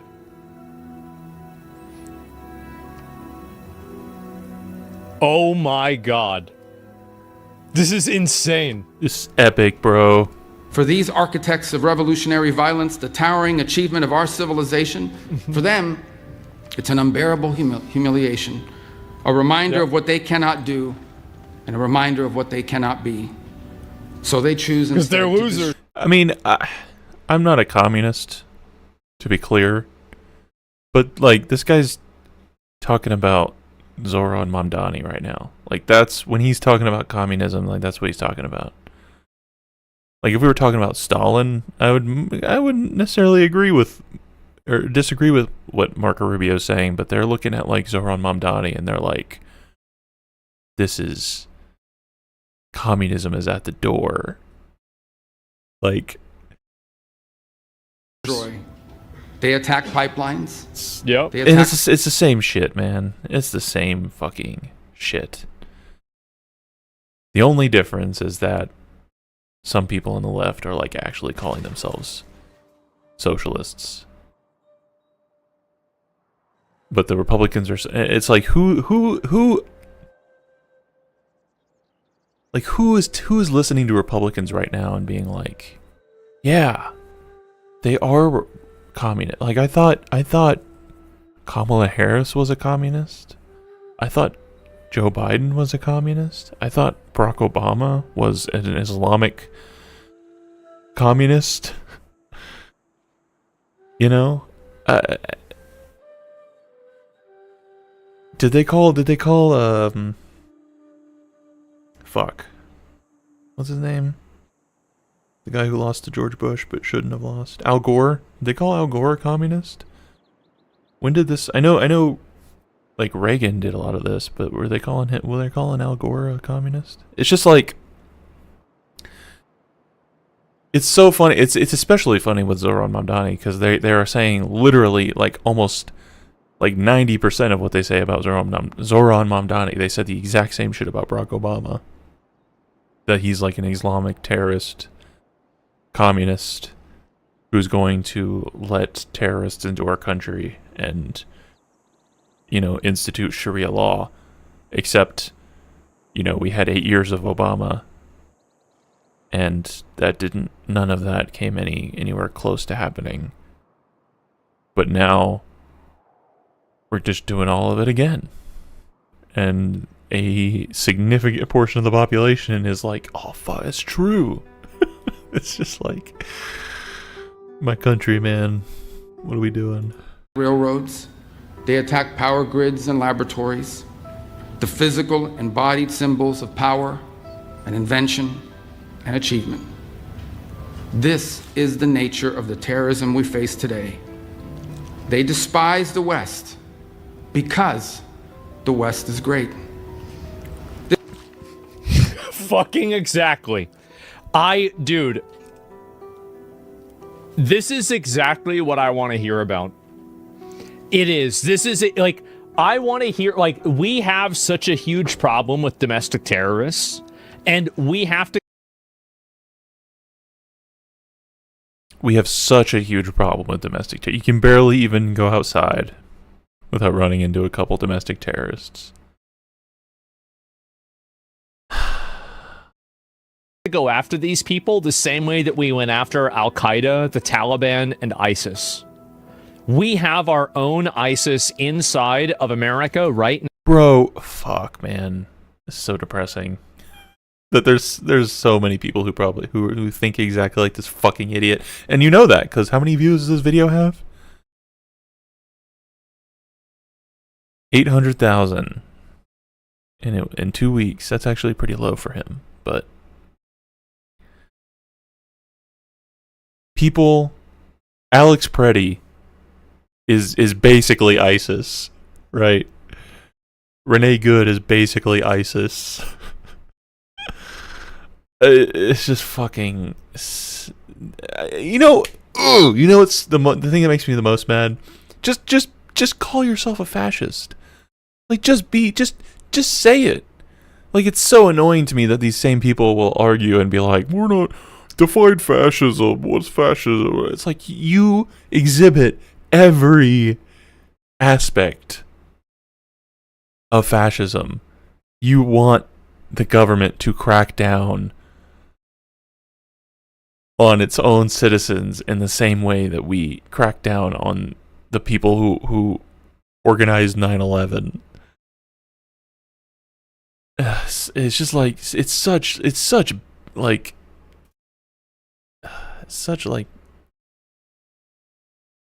now, and they're all over the country, and it needs to be dealt with. He's still a neocon boomer. We need better options. Okay, well then provide me with one. But until I get that, I'm going to be going with this guy. I like Marco Rubio a lot, and I think he's one of the best options we have right now. And I'm going to stick with him. Come up with something better, I'll be there. But right now, I go with what I can get, and that's the way I look at it. Have you seen Trump's speech? He talked about election interference. Yeah, I'm going to look at a little bit of that and go through it. But no, this is it. Who said that? Ban that fucker? I love this guy, man. I think he's great. And I do also want to see, this happen a lot more. I do. True, Elon, true. I know. After Vance Williams of the administration, what's this here? In the case of Iran, nation-state actions, assassinations, murders, you name it, whatever it takes for them to gain their influence and ultimately their domination of different cultures and societies. That's a clear and imminent threat to the world and to the broader West, but especially to the United States, who they identify as the chief source of evil on the planet. That's right. Yeah, I'm glad that he sees this. Marco Rubio 2028. Fucking exactly. Oh my God, I don't even want to look at that. Seems like it could be something bad. So yes, anyway, I'll look at some of the quotes here. Oh, bravo. After J.D. Vance humiliated himself, you might call it Lions versus Scavengers. Phenomenal speech. Rubio is my candidate. This is good. 48. Man, this is pretty much a 10 out of 10. For decades, the conservatives chosen to friend the left as simply misguided but rational actors. They're not rational actors, and most of them I consider subhuman. I do. Like, they act like complete animals. They behave like animals. They treat other people like animals do. They're complete savages. They treat everyone like animals do, and that's why we need to kill them and round them up and put them into camps. Like, do you not... I really don't know. Like, does he just not see what he's... that he is everything he's saying? Or does he just not care? I think he just doesn't care. I think he just, like, he just hates these people, and so he doesn't give a shit. Like, there's no... And that's exactly... Oh, God. Savages. Please get on your podcast. We'll see what happens, right? I don't know if that's going to happen or not. Rare combination of eloquence and moral clarity. The best communicator the GOP has had since Reagan. True. And I think that's the main thing that Marco Rubio brings that makes him unique in the Republican Party, is that Marco Rubio has the moral clarity that I think can break through to a lot of the emotionally captured people that are in the middle or are against Trump. And I think that he's uniquely positioned to do that. He's positioned in a way that Trump isn't able to do that. J.D. Vance isn't able to do that. Stephen Miller can't do that. I could never do that. Marco Rubio could do that. Marco Rubio is an interesting, like, as far as Republican 2028 potentials.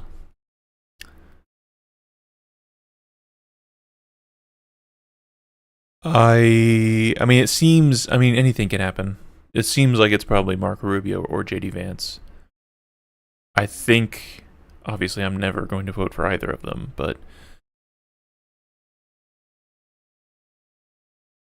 I think I would rather Marco Rubio, because I think he like J.D. Vance, I think is, I don't know what J.D. Vance is. I feel pretty confident that I know what Marco Rubio is. I think Marco Rubio is just a fucking normal Republican, like pre-Trump Republican, which is still bad, but like is not nearly as bad as a Trump Republican. And so if he sort of takes over, I think either the Republican Party would become slightly more normal, which would be good, or the Republicans would just like completely turn against him, which is like fine, because that's more division in the Republican Party, which is fine with me.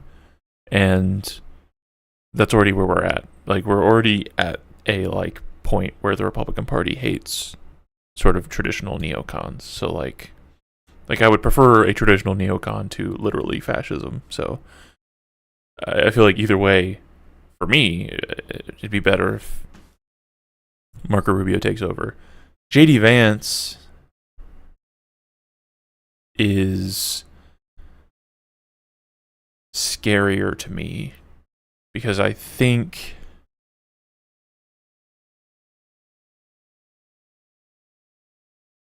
I don't know. Like, I don't know if he's like ideologically fascist. Like Stephen Miller, I think, is ideologically fascist. Like Stephen Miller, I think, wants and thinks that the United States should just be a fascist style government. I think J.D. Vance thinks we should be a specific way, and if like authoritarianism is the way that we get there, then that's fine. I think he would maybe prefer not. I don't think he's like, again, I don't think he's ideologically fascist in the same, like, I think Stephen Miller does not want democracy. I think he sees a flaw in democracy. I think J.D. Vance wants certain policies, and if he has to be an authoritarian to achieve those policies, he will. But I think for J.D. Vance, it's very much more about like specific policies, whereas like I just get the feeling from Stephen Miller that he just doesn't think that we should be a democracy. He just thinks that we should all, or like, I guess maybe not necessarily that we shouldn't be a democracy, but that we should just have like a dictatorship. Which you can have a democracy dictatorship. But like he just thinks that you should just have one guy who just gets to make all the decisions. So I mean, yeah, I vastly, like, as far as like Republicans go, Marco Rubio is probably the best one. But that bar could not be lower, really. He could.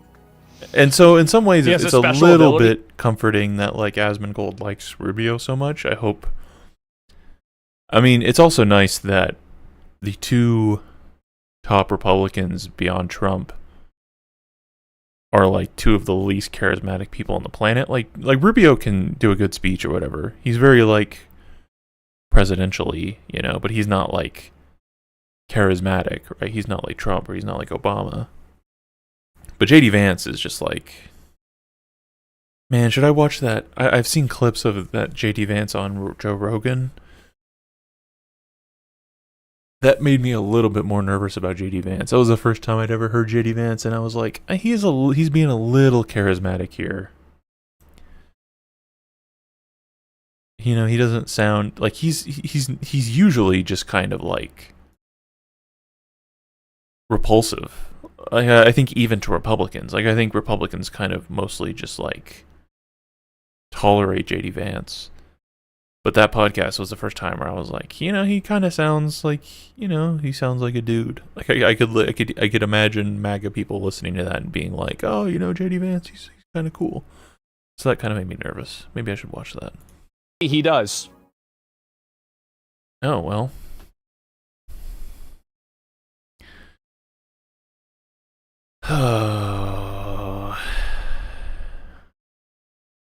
Rand Paul.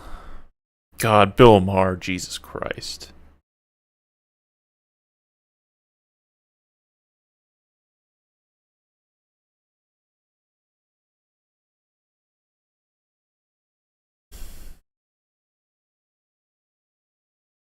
Let's see what's going on Joe Rogan.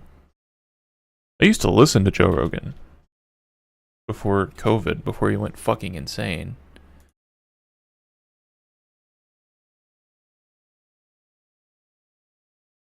Who are these people? Tim Robbins, Tim. You're better than that. He had Mr. Beast on? What the fuck? Wow, and JD Vance has more views than Mr. Beast? That's kind of crazy. I guess maybe not for Joe Rogan's audience.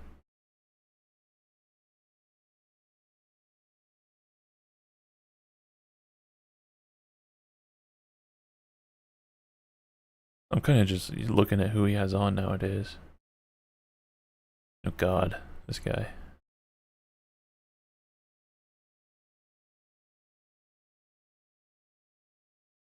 Eric Weinstein, Jesus Christ.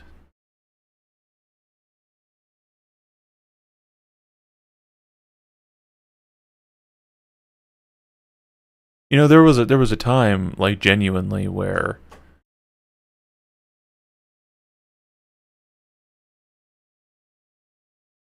like Joe actually did kind of have a broad range of people on. Like, I feel like Eric Weinstein is a great example of that, of like, not that he's a good example of like someone that should be on because he's a fucking idiot, but like he had like whack job scientist people, but he had like legitimate scientist people on as well. And nowadays it seems like that's just completely out the window. It's 100%. John Fogerty, no, John, don't do it, John, no. I'm sure he's not like MAGA, but I'm sure he just is like, this is a popular podcast and Joe's a comedian. But John, you're better than this.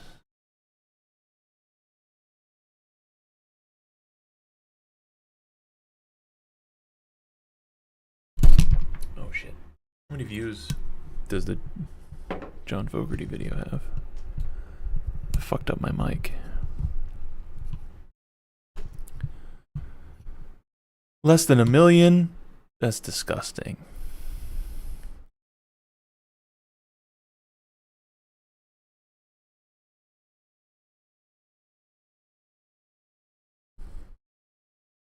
RZA?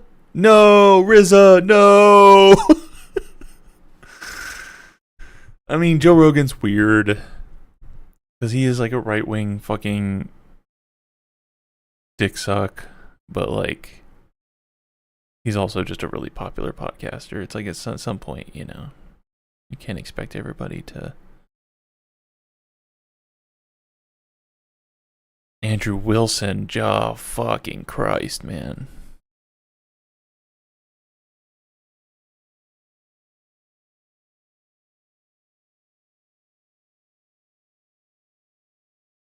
course, we got Brett Weinstein. I don't know why. I'm just looking at who he's had on. It's been a long time since I listened to Joe Rogan. Damn, he had Brett Weinstein on twice in like 2 months. Elon Musk. Oh yeah, I watched that for my video. At least a piece of it. That was probably the last time I watched. Oh, this guy? TikTok CIA man? I'm skeptical of that man. I don't know how I feel about him. He seems like a... Jesus, Charlie Sheen is not looking good.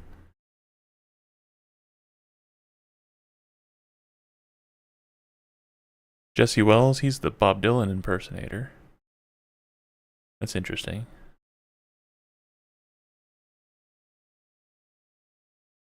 I'm assuming he's definitely, because he wrote like an anti-ice song. So, hey,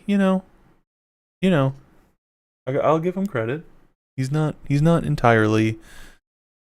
I don't know if I care enough to watch that video, though. James Tellerico? Alright. Yeah, I remember him having Bernie on again, so this is like a year ago. I'm fascinated. I'm just kind of curious about, like... I feel like I saw a crazy clip of this lady. Let's do it. Joe Rogan podcast. Check it I will give, like I said, I used to watch Experience. the Joe Rogan Train by day, Experience. Joe Rogan podcast by night, all day. I think he's entertaining. I think he's a good conversationalist. I think he's a bad comedian. You know who he is, right? Of course I know who he is. Yeah, and I believe him. I do too. Yeah. I mean, he certainly seems believable. I'm people that tell the same story for decades and decades without any variation to it. It's hard. I mean, I don't know what happened, but all the people that were with him during the time we're talking about, for people just listening now, talking about Travis Walton, who was a man who in the 1970s was a logger in Arizona, and he was this alien allegedly, or according to him. Is this an alien lady? Is she like? Because alien stuff. Hey, listen, I don't believe that aliens have been to Earth. I certainly don't believe that like the United States government knows about aliens. But aliens are cool to talk about, man. What can I say?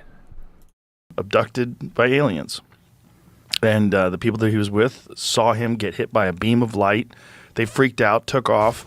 They were driving away, and they were like, we got to go back and get him. We got to go back and get him. They turned around, went back and got him, tried to get him. He was gone. The craft was gone. And he disappeared for 5 days and then turned up and had this insane story. Yeah, and then he's taken those tests, like... polygraph tests? Yeah, polygraph tests, like every year or something like that. Or he takes them regularly, and he always passes them. Well, so did the people that were with him.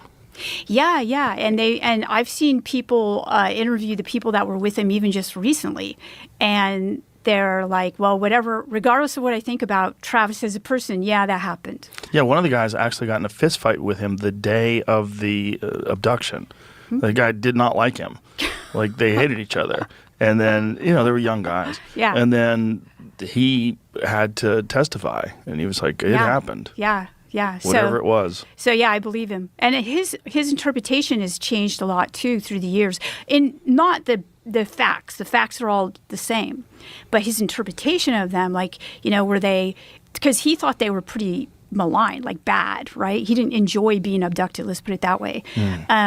But then over the years, he said, well, maybe something spiritual happened, but I don't know where he's at right now. I haven't seen a recent interview. There's an interesting one that's out now with him and Bob Lazar sitting across from each other. Wow.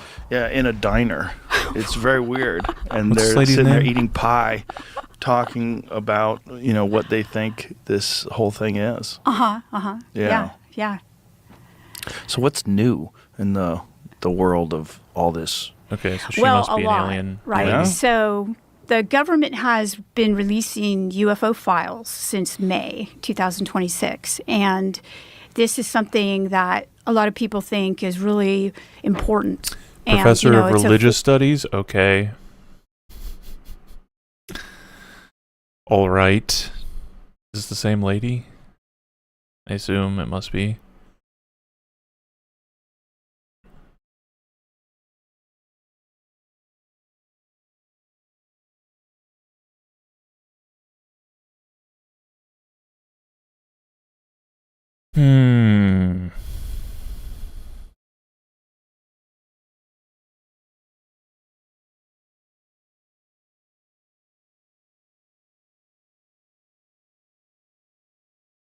Okay, great. This is like the least interesting alien aspect or whatever. Let's do it. Let's keep watching. Form of disclosure.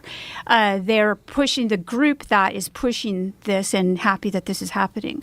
They're also wanting the president to come out and say, yeah, there are these things. I saw J.D. Vance on your show the other day. That was really interesting. He's, of course, I was interested in what he had to say. You kind of pushed back on what he was talking about in terms of calling. I don't want to use that word, the D word, right? Demons? Yeah. Why don't you want to use that word? Because I must take this opportunity now to say. Did J.D. Vance say that aliens were demons? Should I watch that first? I think I might need to watch that first. That I am speaking on your podcast as a private individual, and I don't represent my university talking about this, okay?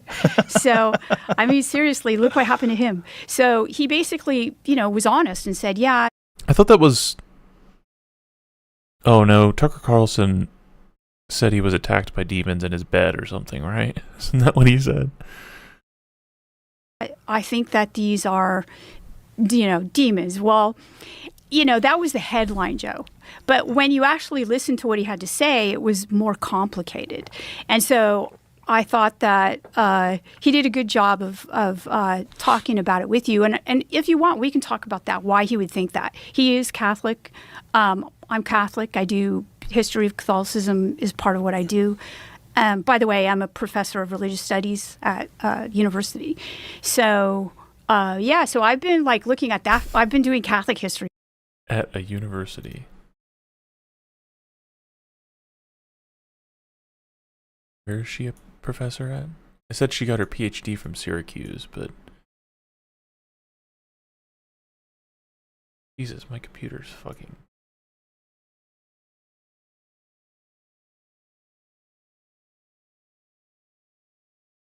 University of North Carolina, Wilmington.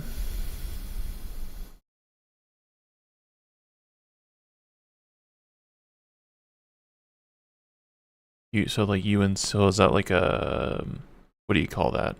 When like a university has like another place? It's not like, because UNC is in Charlotte, right? Like the real one?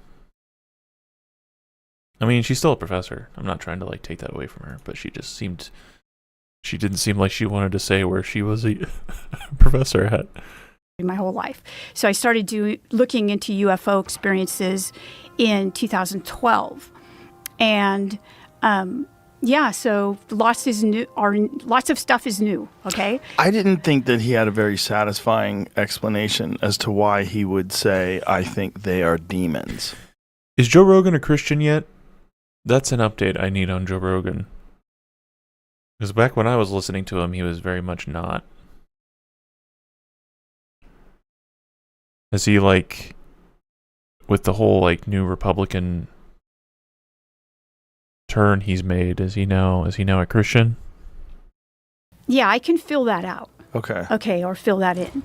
All right, so he's coming from the perspective of Catholic theology. So in Catholic theology, there are generally, if you're looking at anomalous phenomena, which they do, supernatural anomalous phenomena, a lot of weird stuff happens within the history of religions, okay? So they have categories for understanding this stuff. And the categories include three different categories, basically, three different types of things. Supernatural things, which they think can't be explained and that they're like miracles. Someone terminally ill prays for a saint's intercession, and then they become healed. And doctors say, we can't figure that out. That's supernatural. That's a miracle from God. Okay, that's one category. The other category is the natural. So things that are within nature, we can explain them, everybody knows what a natural kind of event is, hurricanes and things like that. But there are events that cannot be explained but don't merit the supernatural category. And those events, by the way, there's a word for it, and they call it the preternatural. Okay, the preternatural. And this has been a category that Catholics have had since at least the medieval time period. And because they're trying to figure out, let's just talk about UFOs. If UFOs are here now, most likely they've been around for a long time. And so whatever Catholics were seeing in the medieval time period, they had categories for trying to understand it, just like we're trying to have too. And so they say, the theologians at the time said, like Aquinas, Thomas Aquinas, he said, okay, the preternatural, these are events that happen and they're either angelic, like, good things like that, or demonic, which are fallen angels, or other things, because God has created other things other than, he's created the unseen and the seen, some things that we can't see. So in the preternatural, there happens to be experiences that people have with things that seem to be similar to what people talk about when they're talking about being abducted by UFOs, beings that appear and disappear. I'm afraid I don't care about this. We're going to listen to the J.D. Vance one. I barely believe in aliens. I mean, I believe in aliens 100%, but I barely believe that they're on Earth. I certainly don't believe they're demons. So. Joe Rogan Podcast, check it out. The Joe Rogan Experience. Train by day, Joe Rogan Podcast by night, all day. So last time we talked, last time I saw you, we were at a cage fight at the White House. That's right. That's epic. One of the craziest experiences of my life. It must have been one of the craziest experiences of your life. Oh yeah, it took me like 2 weeks afterwards to recover, just to go, did that actually happen? It seems so insane. Okay, the most insane part of it, which I guess was before you got there, to me at least, is you come into work every day in the White House, right? I have an office in the West Wing. There's the Oval Office in the West Wing, and you look out the window, and as this 8-story complex was growing up, it was just the most unbelievable thing. It's like the South Lawn of the White House, but you've got the eighth wonder of the world being built up around it. And every day I'd look at it and be like, it would take me a couple seconds and be like, what the hell is going on? And I'd be like, oh yeah, it's UFC. It's UFC coming in a couple weeks. The whole thing was surreal. Yeah. First of all, it was crazy that the weather just went around us. There was a real moment where the fights would have been postponed until 10:30 p.m. to start. Correct. And last minute, the storm just diverted. That's right. Well, and this book that I have that I guess we'll talk about a little bit, but the book tour started the next day. So I was flying to New York the next day to talk about it, and all I could think. Is that normal for a vice president to be releasing a book while they're still the vice president? That seems a little bit sketchy. I mean, that would be the least sketchy thing happening in the Trump administration, but okay, I guess that's normal now. Think about it is every time we got the update from White House weather, it might not start until 10:30. I was thinking to myself, well, holy shit, that means I'm going to go to bed at 4 a.m. I'm going to look like a total crazy person when I'm trying to go talk about this book. But yeah, it amazingly it did work out. Honestly, it actually helped a little bit because, as you know, it was hot as hell out there, and it was super humid. Mid-June in DC. And I think the weather actually helped cool it down a little bit because by about 10 o'clock or so, I was not thinking it's hot as hell out here anymore. Yeah, it wasn't too bad, but I talked to Justin Gaethje about it, and he said it was a problem when he was fighting. He said the air was very thick. Okay. Like right after the first round, he was like, boy, like this is rough because that hot, humid air and you know, it's No, it's fine walking around. I mean, it's okay walking around. It still feels, it is a swamp, right? That's why people call it the swamp. So, you know, that's obviously June 14th. That's the president's. That's not why they call it the swamp. That's one of the reasons why they call it the swamp. They call it the swamp. They call it swamp because of my colleagues, too. Because it's filled with mud and water and gunk and shit and swamp monsters. Oh, man. So that's June 14th. So that's the president's birthday. That's also that was my 12th wedding anniversary. Oh, wow. And my wife. So that's the one thing. Like if somebody runs in here, it's because my wife's going into labor because she's like 39 weeks pregnant. But I remember we go out to dinner like right before the UFC fight. And we're, of course, checking the weather report to figure out what's going on. And, you know, my wife normally likes to come to the cool stuff of being vice president. That was the one where she was like, it's hot. I'm super pregnant, and I'm not going to sit out there for 6 hours. So yeah, I couldn't imagine. Also, it was just there was so much chaos, and the potential for real chaos was always there. First of all, you have the Ellipse. So the Ellipse has, 85,000 people outside? Correct. That's right. And for people that are watching at home, like, we could hear them. Yes. Like when the fights, when something would happen. In like kind of a delayed way, right? Yeah, yeah. You hear the cheers from the people that were near, so it was like 3,000 plus people tightly close to the octagon. And then you had 85,000 people in the in the background. It was very eerie. Yeah. I actually loved that. Like, I loved the delay reaction to where, you know, somebody get a good punch in or, you know, you get a takedown. And then it was almost like the wave. Right? Yeah. Because there was the initial center of it and then the people outside of it. It was pretty sick. It was pretty sick. It was very cool. I think Dana said not once in a lifetime, or not once in a generation, or once in a lifetime experience. Yeah, I mean, it's once ever. Yeah. I don't see any other. Not once in a lifetime. Or not once in a generation. Once in a lifetime. Isn't that worse? Doesn't that make it less cool? The president. I mean, if you become president, you're not going to do that, right? I don't know, man. I didn't want to do it. It's in actually the very first cool. place. It's a very cool thing. Very cool. Yeah. Get it over with. Do it once. It was the only time in the history of the sport where there's been 7 stoppages, 7 knockouts. Like every single fight was a knockout. Oh, I didn't realize that. Yeah, every single fight. Okay. But the thing is, like, we've had 7 knockouts in a card. I think this last weekend we had 10 stoppages. But that was different. Yeah. Because it was like 14 fights. That's right. Well, this okay, is so- all fights. Every single fight was a knockout. So the last fight, when did you realize that was over? With Conor? Yeah. When he fell down the second time, I was like, oh, this is not good. For the first time, I thought he just slipped. It's hard to tell. It's wild. It's in the moment. I thought he slipped. And then when he got up and he threw a kick again, I'm like, oh, I don't like how his leg just gave out. That didn't seem like... And I'm still hoping he's just slipping. Yeah, yeah. I'm hoping he's just freaking out because he hasn't been in the octagon in 5 years.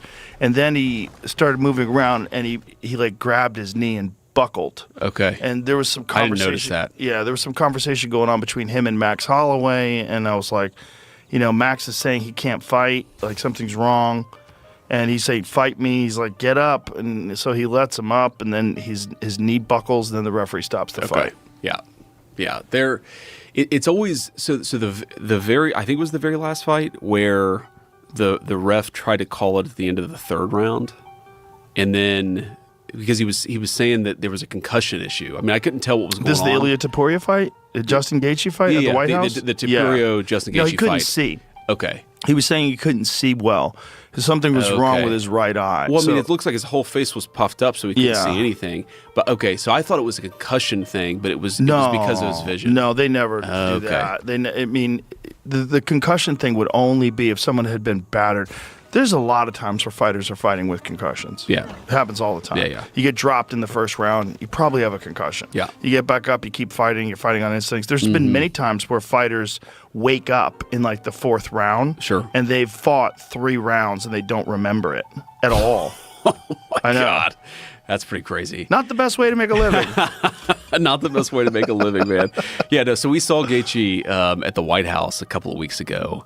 Yeah, I saw that. I asked him, I was like, so are you done fighting? And he kind of hesitated a little bit. And then I think it was his mom was in the Oval Office with him. She's like, yes. I don't care about this. I kind of understand it because it's at the White House. First of all, bro. Already told like the joke heard around the world in Madison Square Garden during the 2024 election. I remember getting into an argument with somebody about this, and I may have even been. I need to check my stream. I have it on my tablet right now. That's why I to kind of keep an eye on it. But I'm curious if it looks okay, because it looks like it's like laggy and shit on my screen. Already told like the joke heard around the world in Madison Square Garden during the 2024 election. Fuck. I remember getting into an argument with somebody about this, and I may have even been. Alright, I'm gonna try something.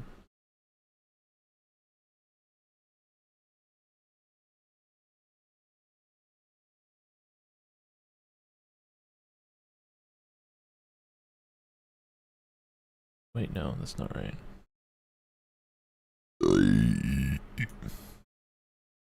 We're gonna see if we lower the resolution here.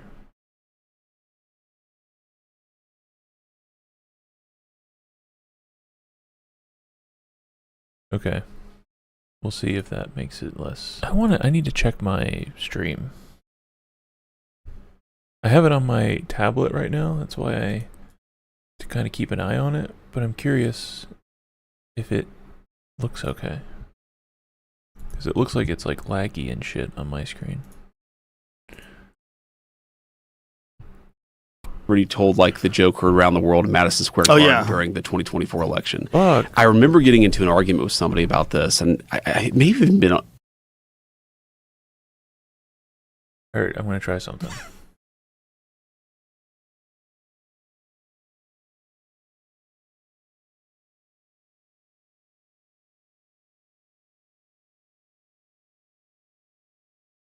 Wait, no, that's not right. Wait, no, that's not right. We're gonna see if we lower the resolution here.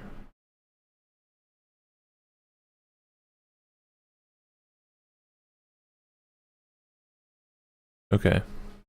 We'll see if that makes it less. I need to check my stream. I have it on my... Okay, sorry. I was checking that. We'll see if that makes it better. Like in an interview, but I don't remember. It could have been private too. We're testing, anyway, baby. I'm like, he told a joke. And the person's response is, well, it's not a very funny joke. And my response to that is, you know what happens when somebody tells me a joke that's not funny? I don't laugh, and then I move on with my life. This whole industry around outrage, especially getting outraged around humor, I think is actually really hurting the country. Is that what you guys do? You guys just move on. I hate this shit, man. It's like annoying. Like we just take joke. Like everyone thinks it's cringe to get mad at a joke until they hear a joke that makes them mad. Every time. Everyone on the planet is this way.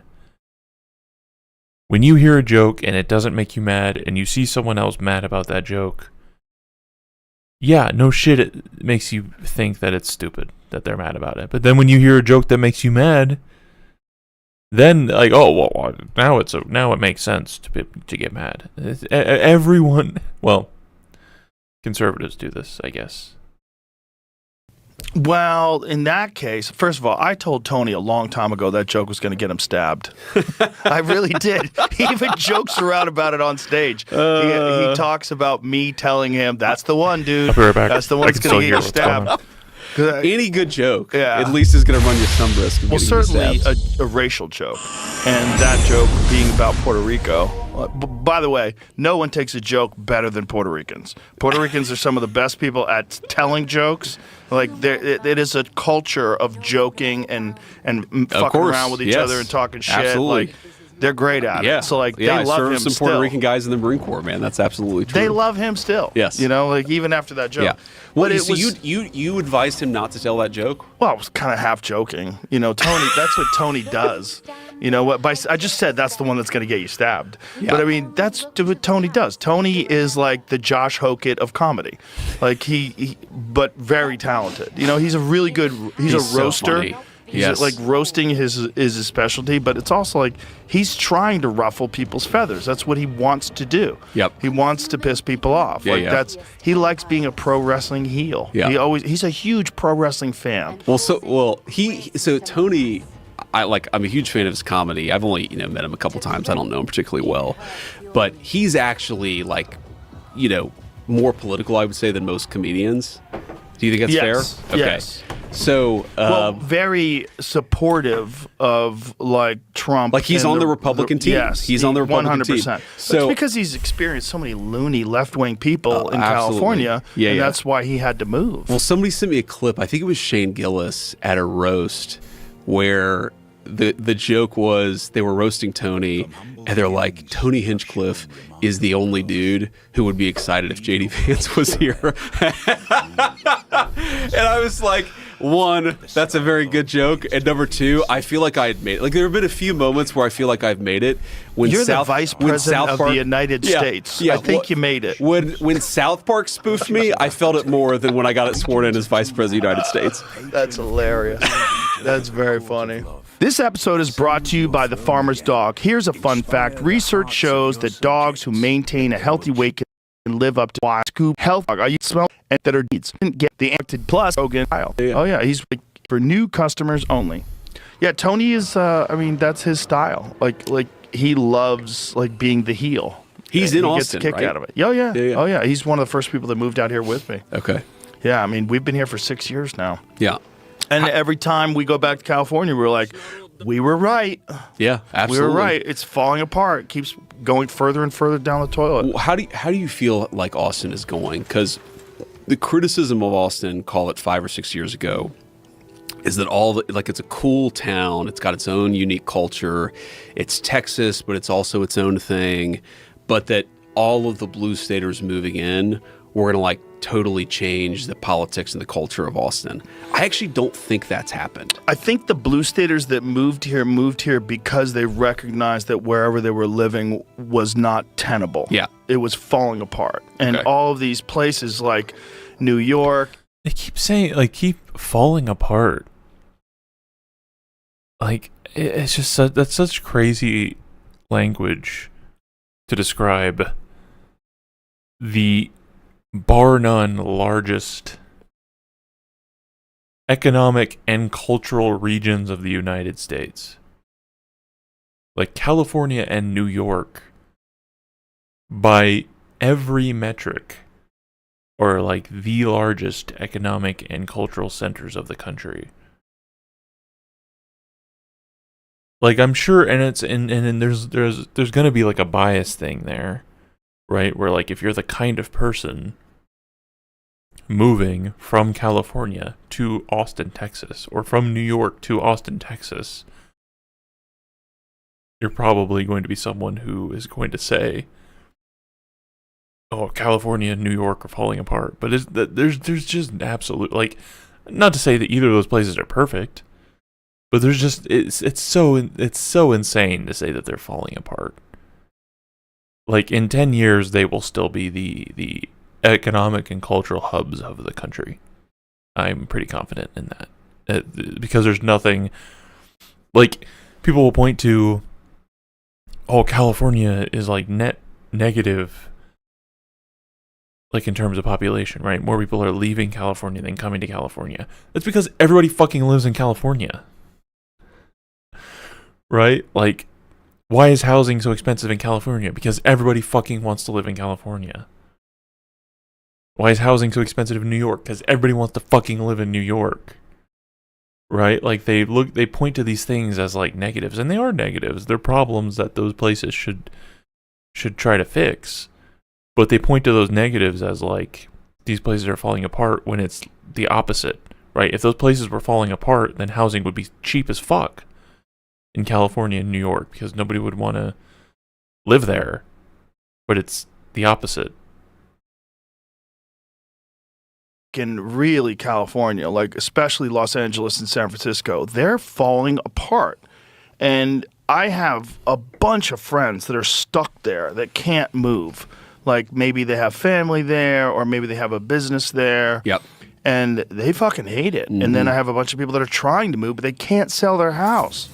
Like, it's nuts there, man. Yeah, I don't think people... First of all, you get gaslit by Gavin Newsom. I mean, he's just gaslighting everybody about how well...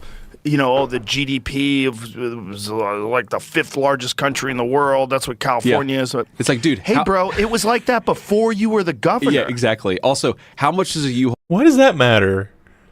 I don't think he's saying that as in, I did this, I'm amazing. He's saying that as in, like, it's fucking crazy to describe this place as falling apart when it has a higher, like...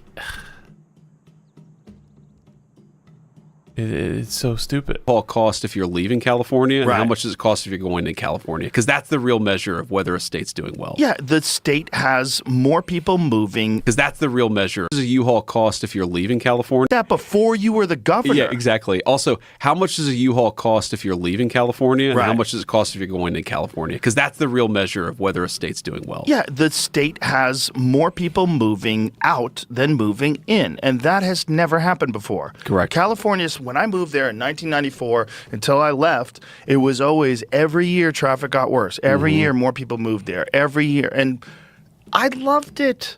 I loved it. I loved it from the time I moved there. I was like, this place is great. It's warm all the time. The weather's fantastic. There's so much cool stuff to do. The people are great. Yeah. And then politics ruined it. That's right. So my wife's from Southern California, San Diego, and so we spent a fair amount of time there. And I still feel a certain sense of like heartbreak over LA. Oh, I do Because too. every time I'm in Yeah. LA, you can see why this was like the quintessentially American city. The architecture's It's just housing, right? Like, is that it just boils down to housing? That's all. When they say it's falling apart, it's just housing that they're talking about. Because that's a real problem. Because they're talking about homelessness, right? Because housing is like a cyclical problem. It's a problem that causes other problems, right? Housing is really expensive, which means that homelessness is at higher rates, which means that drug use is at higher rates, which means that crime is at higher rates. Like, that's a real problem. I'm not downplaying that problem at all. But, like, it's one problem, and it's a problem that stems from the success of that place. Housing is expensive in California because people want to live in California. That's it. Right? Housing is expensive in California because people want to live in California, which means that homelessness is high in California because housing is expensive in California, which means that, you know, drug use is higher in California because there's more homeless people because housing is more expensive, and there's higher rates of crime because there are more drug addicted homeless people because housing is expensive in California because people want to live in California. Like, to describe that as falling apart when the problem stems from the success of that place is dumb. It's a dumb thing to say. It's beautiful. It's got its own vibe going. Like you said, the weather is amazing. Unlike, you know, Alabama, that has high crime rates, high, you know, drug use, low education levels, and nobody wants to fucking live there, and housing is cheap as hell. Like what are we? Where would you rather live? Alabama or California? Which one is falling apart more? And then you drive through Skid Row and you're like, How could any state or any city let this happen? Skid Row is now 55 blocks. It was 50 blocks just like a year or two ago. Okay, so my first experience with Skid Row was, so Usha used to work at this like very fancy litigation firm in Southern California. Before she was second lady, she was a corporate litigator. So there's a Christmas party in downtown LA, and you get these instructions from her firm, and they're like this really convoluted way of, this is how you have to get to this Christmas party. And I'm like, why do I have to follow these directions? Why don't I just put it in Google Maps, right? This is like 5 or 6, 7 years ago. So we realized that the reason why they gave you these convoluted directions was so that you could avoid Skid Row at night. And so you get to this party, you drive through Skid Row if you follow Google Maps' directions. You get there, and it's like this beautiful facility with like fancy food and fancy wine. And then there are armed guards outside of it and these gigantic walls. And I realized when I was there, you know what this reminds me of? This reminds me of going to the U.S. Embassy in Port-au-Prince, Haiti.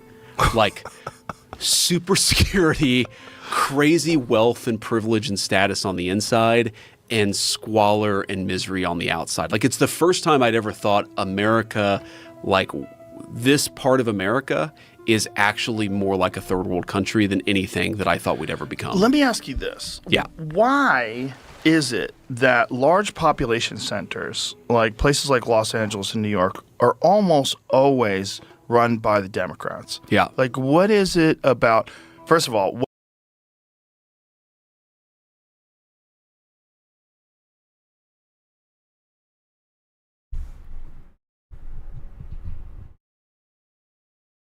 That's a good question. Education, I think, is a big one, right? Because large cities tend to be places where industries that require high levels of education congregate, right? It's where your big law firms, it's where your big engineering firms. I mean, it's the whole point of a city is that everything is close by so that these things can interact more easily. So you're going to have better educated people in cities.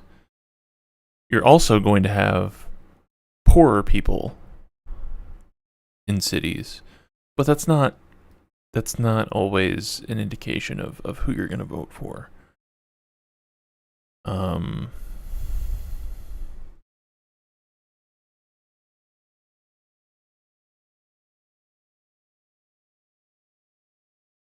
Is it just education? Is that really all it boils down to?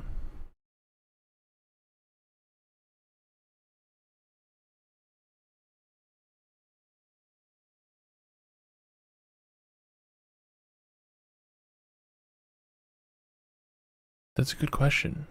I wonder what JD Vance will say. what happened with the last election in Los Angeles, the just the primary, I think was crazy. So super sus. Yes, and it here's is. why it's super sus. Wait, what? Not just super sus that Spencer Platt us the just the primary. I think was crazy. So in it about, first of all, what happened with the last election in Los Angeles, the just the primary, I think was crazy. So super sus. Yes, and it here's is. why it's super sus. Not just super sus that Spencer Pratt, who was in second place, got overtaken by Nithya Raman in the mail-in ballots, but that the mail-in ballots also passed a tax hike. The people voted to pay more taxes. Yep. In a state where you have the highest, taxes. That's right. They're like, Joe, why do you think it's a state that has the highest taxes? Why do you think that might be? Do you think maybe it's because it's a state where people are more likely to vote for higher taxes? You think that might have something to do with it? Also, the mail-in ballot shit, like, it's just like basic understanding of demographics. Like, this is just how demographics work, right? People who opt to vote via mail-in ballot are probably going to have things in common, which means that they're going to vote more similarly. It's the same shit with Joe Biden, right? Like, people in 2020 who voted via mail-in ballots were more likely to vote for Democrats because they were more likely to take COVID seriously and want to vote via mail-in ballot as opposed to going to a polling center where there's a lot of people and COVID could spread. Like, this is the most obvious shit in the world, but they look at that and they go, well, this obviously must mean it's cheating. And their belief that it must mean that it's cheating boils down 100% to that. Well, that's what Donald Trump says. Like, it's just like the most obvious shit in the world that people who have things in common tend to vote in common. Not to mention also, on top of that, the fact that Donald Trump talks constantly about how mail-in ballots are bad, which means Republicans are less likely to use mail-in ballots, which means there's going to be a higher concentration of Democrats voting via mail-in ballots. Now, Joe is talking about the primary. I assume he's talking about the Democratic primary in Los Angeles, so that part doesn't necessarily correlate to that specific election. But these things matter, and the idea that mail-in ballots must reflect the exact same average vote distribution, it just is a lack of understanding of how anything works. The idea that people who opt to do things have things in common and because they have things in common, they might vote in common.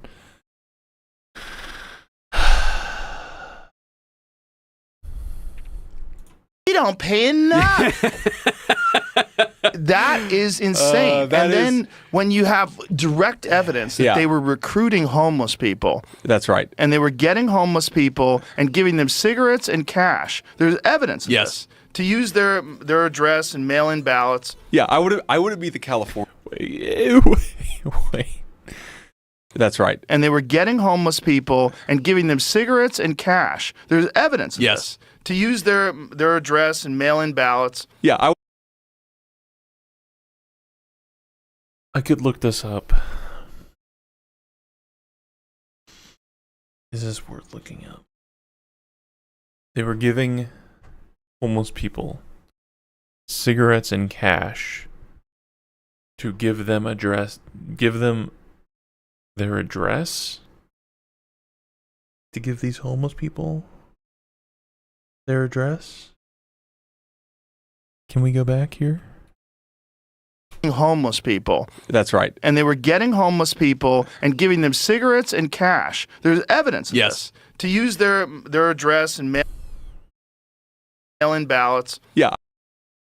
They were getting homeless people, giving them cash and cigarettes to get their address, to get the homeless people's address, to send them mail-in ballots. There's so many things here. First of all, what's the homeless person's address? I mean, I don't know. There might be laws about what? What's the problem here? First of all, they're giving the homeless people mail-in ballots? That's the problem? I'm confused. It sounds like the giving them money and cigarettes part, that might sound kind of sketchy. I don't really care.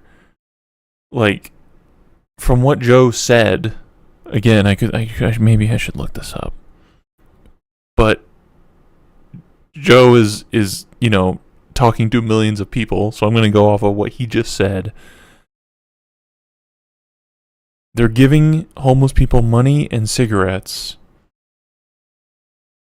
to get their address. So that to me sounds like they're giving people money and cigarettes maybe to get them to talk to them, right? Like people who are like going out and getting people to vote, right? That's the normal thing, to knock on doors, to be like, hey, vote, right? So they're talking to homeless people. They're giving them money to get the homeless people to stop and talk to them. They're getting their address. Again, a homeless person having an address is a stupid thing to say. So I'm assuming what he's saying is that like these people who are advocating for people to go out and vote are saying, hey, you can get a mail-in ballot. You can use this address, like the address of a homeless shelter or something like that. So they're saying like you can use this address and you can have a mail-in ballot sent to your address if you use this address. That's what it sounds like. Because getting homeless people's address sounds fucking stupid, so I'm trying to work out what Joe's saying here. And then they're signing them up to have a mail-in ballot sent to that address. What's the problem there? They're not telling them how to vote. They're not hijacking their ballot and forcing them to vote for a certain person. They're helping homeless people vote. I don't know if you know this, but in the United States, homeless people are allowed to vote just like anybody else. They are entitled to a mail-in ballot if they're eligible like anybody else.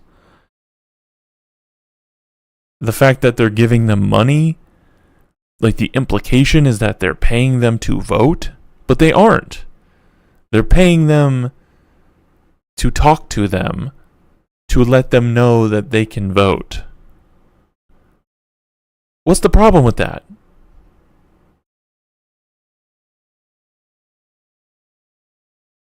And like, I'm not gonna be naive or play dumb and not like, obviously I'm assuming these are probably Democrats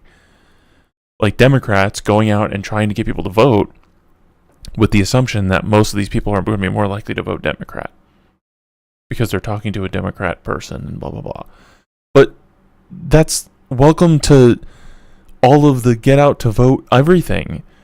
Like when people like, there's nothing wrong with people affiliated with a particular party advocating for people to go out and vote, even if they're doing it to benefit themselves. There's nothing wrong with that. They're not telling people how to vote. They're not paying people to vote in a certain way. Those homeless people, once they get that mail-in ballot, they can vote however they want. It's not like these Democrats are going to come in and check who they voted for. There's absolutely nothing wrong, again, not looking into it anymore. Because I'm sure 99% of the people listening to Joe Rogan didn't look into this anymore. What they heard Joe Rogan say probably just now is that Democrats were paying homeless people to vote for Democrats, which is not at all what he even said, but that's kind of what it sounds like when you just hear they were giving them money and cigarettes to get mail-in ballots. I would be the Californian Joe who wakes up in the morning and says, "You know what? I'm going to go and vote for higher taxes." I don't pay enough taxes. I feel. Why do you think there's high taxes in California? Pop quiz. Why does California have high taxes?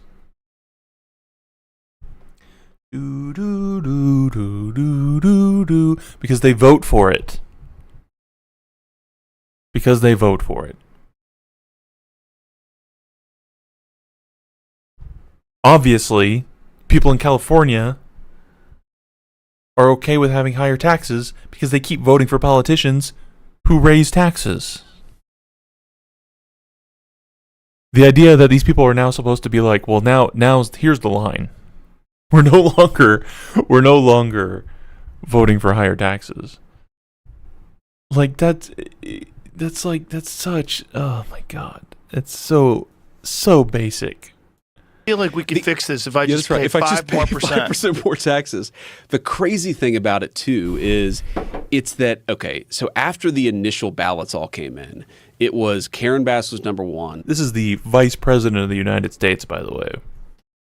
The Vice President of the fucking United States going on a podcast and implying, based on absolutely nothing, that random fucking elections, the Los Angeles, it sounds like mayoral election, I assume, and a tax referendum are stolen, are fraudulent, based on fucking nothing. Just going back to it, just admit you're fascist. Just call yourself fascists. Like, I was gonna say I would have more respect for them. I wouldn't have more respect for them, but I would think you're less of a pussy fucking bitch if you at least admitted, like, yeah, I'm a fascist. I think all Democrats should be thrown in prison, and they shouldn't be allowed to vote, and they're ruining our country, and blah blah blah. Like, it's so fucking cringe to hear these people outline everything about fascism and then cry and complain and act like you're a radical terrorist for insinuating that they might be fascists. It's fucking ridiculous. Spencer Pratt was right behind her, and then number 3, whatever this woman's name is, Nithya Raman. Okay, so you would expect the mail-in ballots to be more or less like the original ballots in terms of 1, 2, and 3. I'm not saying Spencer Pratt's going to win the mail-in ballots, but it just so happened that the third place person in relative terms did a lot better than the first and second place person. Disproportionately better. Such that the Republican was actually kicked out of the race so that there's not actually a real election in California. That, to me, was the crazy part. It's like you were designing the vote share in order to kick Pratt out and put the third person in relative terms did a lot better, was right behind her, and then I feel like we could fix this if I just pay 5% more taxes. The crazy thing about it too is it's that, okay, so after the initial ballots all came in, it was Karen Bass was number 1, Spencer Pratt was right behind her, and then number 3, whatever this woman's name is, Nithya Raman. Okay, so you would expect the mail-in ballots to be more or less like the original ballots in. Why would you expect that? Why would you expect that? Why would you expect that the people collectively opting to vote in a different way, collectively making a similar decision, would have a similar diversity? Like, why would you think that? There's no reason to think that. Inherently. Like, he doesn't explain why he thinks. You would think. Why? Why would you think that? There's nothing. There's no reason to inherently think that people who vote mail-in ballot should have a similar distribution of votes as the people who go to the polls. There's absolutely no reason to think that. Terms of 1, 2, and 3. I'm not saying Spencer Pratt's going to win the mail-in ballots, but it just so happened that the third place person in relative terms did a lot better than the first and second place person. And this is the other thing. They just, and it's just, this is conspiracy theories in general. They look at a result and they're just like, I don't know. Seems kind of weird. Why don't you fucking find anything ever? Like, it's been 6 fucking years that you've been talking about fraudulent votes and mail-in ballots. Why don't you find anything? People made a big deal about like 400 fraudulent votes in like New Jersey or something. 400 out of millions of votes in this country. Why don't you fucking find anything? And it's because they've looked. Then they act like nobody's ever looked. They looked in 2020. They looked because Donald Trump wouldn't shut the fuck up about it, and it went to court, multiple courts, and there was fucking nothing. But they just continue because they're just like, I don't know. The results don't seem right because they're fucking stupid. And they base it on like, I think mail-in ballots should be the same as it should be a similar distribution as ballots as in-person voting. I don't have any reason to believe that, but that just seems right to me. Therefore, the election is stolen. Like, Jesus Christ. Proportionately better. Such that the Republican was actually kicked out of the race so that there's not actually a real election in California. That, to me, was the crazy part. It's like you were designing the vote share in order to kick Pratt out and put the third person into second place. That, to me, is like very, very bizarre. Because what is the theory of the mail-in vote that is somehow like so much more pro-Nithya relative to Karen Bass? Makes no sense. Makes no sense. Makes no sense. I don't know, like, specifically in this, like, mayoral election or whatever, but, like, why is it that crazy to think that people who opt to vote via mail might have similar opinions? They're making a similar decision. We know one thing about everybody who opts to vote via mail-in ballot, and that's that they opt to vote via mail-in ballot. Wouldn't it make sense that people who opt to vote via mail-in ballot might have other things in common?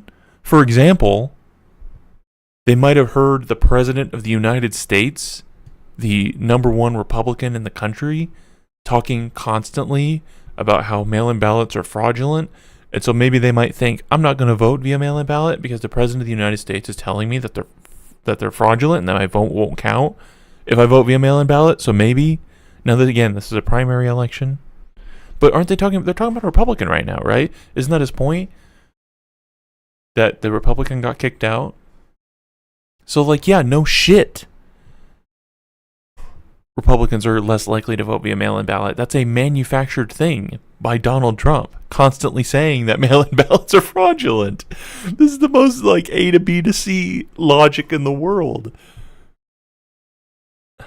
So why would it be? Yeah. Why would it be? I mean, Karen Bass was ahead by every metric. Yeah. But, I mean, okay, so you ask the question, why do all these blue states, or why do all these big cities, population centers, end up becoming I am curious to hear what he says about this. And I think it's like a very complicated, right? So one thing, and you said this a few months ago, and like when you said it, I was like kind of annoyed by it, but then I like thought, there's like an element of truth to it, which is that Republicans still fundamentally have a cool problem, right? There's something more charismatic, more cool about the Democrats as opposed to the right. Did I say that? So you said something about there are too many dorks or something on the right. There's a lot of dorks.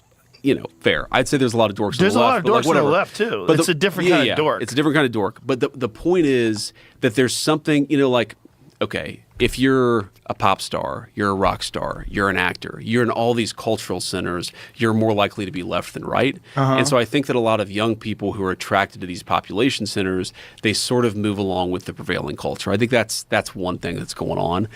I think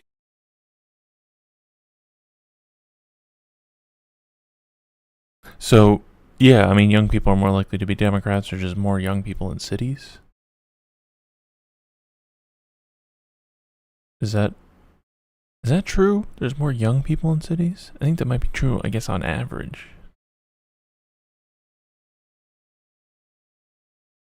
I think a second thing that's going on is the people who are sort of attracted to a certain kind of right of center politics. They want the suburbs, they want the single family home, they kind of want to be left alone, they don't want sort of to be able to hear what their neighbors are doing. So I think a little bit of it's just cultural self-segregation, and that's meant that a lot of these populations... I think that's true to an extent.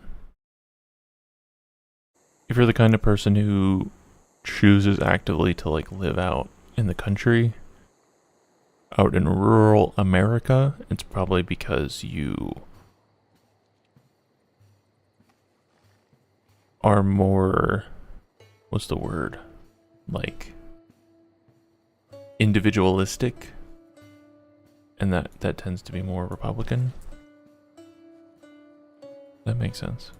Have gone blue, but it's very complicated. I've thought about this a lot, and I also just, man, I'm not one of these people who says we should just abandon California to the Democrats, like let them deal with their own problems. I think California is like a quintessential part of the American dream. Like if you just abandon California, you've like lost something very core to American culture. And I don't want to give up on it. Like I'm not saying we're going to win California in my lifetime necessarily, but I don't like the idea of giving up on it. Well, it's not just giving up on, I mean, giving up on it would be terrible. It's an awesome state. The real problem is it's deeply corrupt. I mean, deeply, deeply corrupt. And what they're... Imagine saying this to J.D. Vance. Holy shit, dude.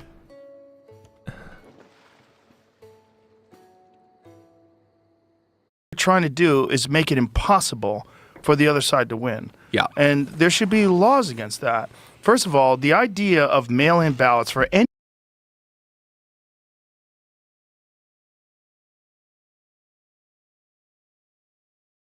There should be laws against that. There should be laws against making it really hard for one side to win. Joe, you've nailed it. You've nailed it once again.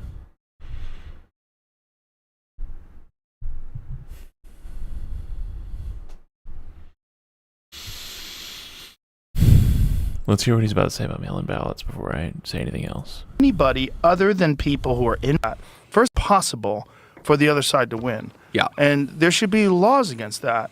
First of all, the idea of mail-in ballots for anybody other than people who are invalids, who can't leave their homes, or military, or people that are, for some reason Absolutely. they're serving overseas, they're doing Yes. something overseas. It should not be legal. That's right. And the fact that it became ubiquitous during COVID is a giant... Why? Why? He's going to say why? He's going to give us a reason why? I kind of feel like he's not. Something tells me he's not. problem. Yeah, so this raises one of my total segue here, side point. But so if you remember in the aftermath of the 2020 election, where there was all this like debate about was the election stolen, was the election not stolen, all the litigation that moved through, there was a case in Pennsylvania that like didn't get very much attention. And I'm going to butcher it a little bit, but basically it was a guy in a rural area of Pennsylvania saying, you're undercounting my vote because we didn't have the opportunity to do the mail-in ballots like they did in Philadelphia and Pittsburgh. And like the argument was a kind of disparate impact, right? The cities ginned up all the mail-in balloting and the ballot harvesting. You didn't do that in the country, and that hurt sort of our representation. So they take this case to the Pennsylvania courts. And what's crazy is the Pennsylvania courts basically say, you're making kind of a good point here. It is a good point. It's a good point. It should be easy for people to vote. Like the ballot harvesting did affect Republicans in a more negative. That's not a good point. Where did the ballot harvesting come in? Where did we get to that part? The Pennsylvania courts. And what's crazy is the Pennsylvania courts basically say, you're making kind of a good point here. Like the ballot harvesting. I don't think I'd have to look up this court case. I bet that's not, I have a feeling, I have a sneaking suspicion that that's not what the court said.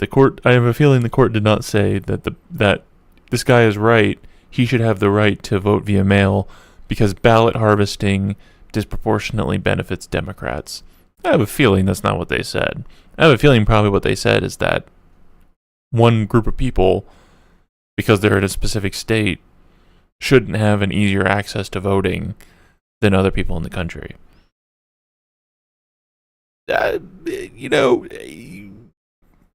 Maybe I should read this fucking court case, but I have a feeling that's what it's going to say. Did affect Republicans in a more negative way. It did mean that certain people in the more rural parts of the state were... Oh God, you can totally tell what he's saying here. The ballot harvesting benefited Democrats, not... Like what I know what this court fucking said. They said, they must have passed some law or whatever that said people, in this city limit, whatever the representation body that passes law, they said you could vote via mail-in ballots, but then if you're living in the country, they weren't allowed to vote via mail-in ballot because the whatever regulatory body that, I don't know, the mayor or whatever didn't allow for that. And then the court came to that and said, it's way easier for people in the city to vote because they can vote via mail-in ballots because of whatever law or whatever was passed. People in the country couldn't, in rural areas couldn't, and that was not fair. But J.D. Vance's interpretation of that is, the court said that ballot harvesting is disproportionately affecting were disproportionately benefiting Democrats in the city. So everybody should have equal access to ballot harvesting.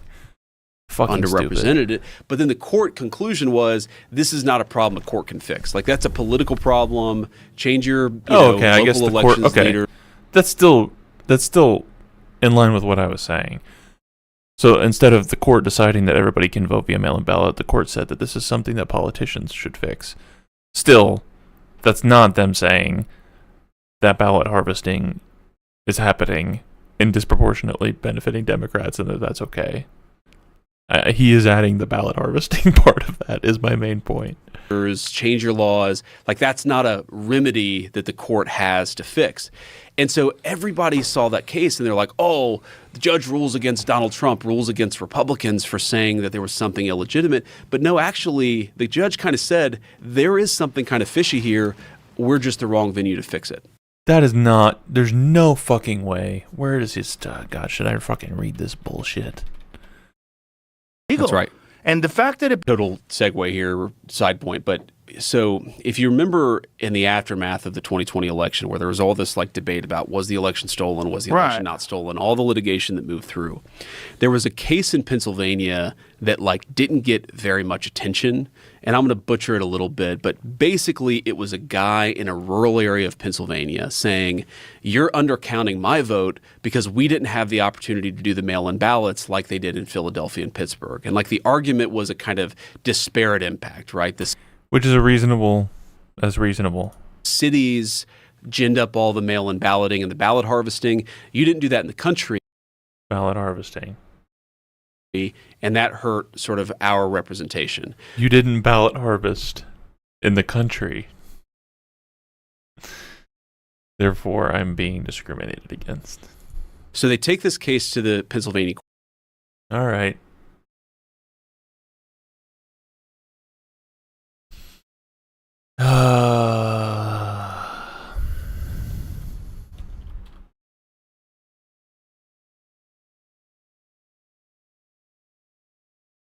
I assume this is 2020.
I don't know if this is the same case, but this doesn't sound anything like what JD Vance was saying. But it's a Pennsylvania Supreme Court case regarding mail-in ballots filed by Donald J. Trump. So it kind of seems like this is what he's talking about. But this is not at all what he described. It sounds like the Trump campaign was arguing like this is like a procedural thing. Like certain mail-in ballots didn't what does it say? Where is it?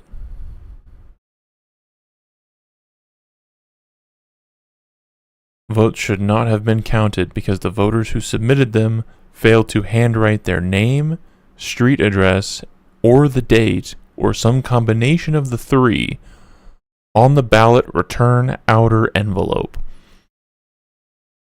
So they were saying that these mail-in votes should be thrown out because they didn't handwrite on the outside of the envelope their name, the date, and their address. This also says the campaign did not contest these ballots were all timely received, that they were cast and signed by qualified electors, and that there was no evidence of fraud associated with their casting. So basically, there's no evidence these were fraudulent votes. There's no evidence that they were not registered to vote, that they were not citizens, that they were not allowed to vote, that they were not real people, that they were not real votes. There's no evidence of any of that. But they didn't write their name on the outside of the envelope. The outer envelope. They didn't write their name, the date, and or their address. Therefore, their most basic right, the right to vote, the right to participate in democracy,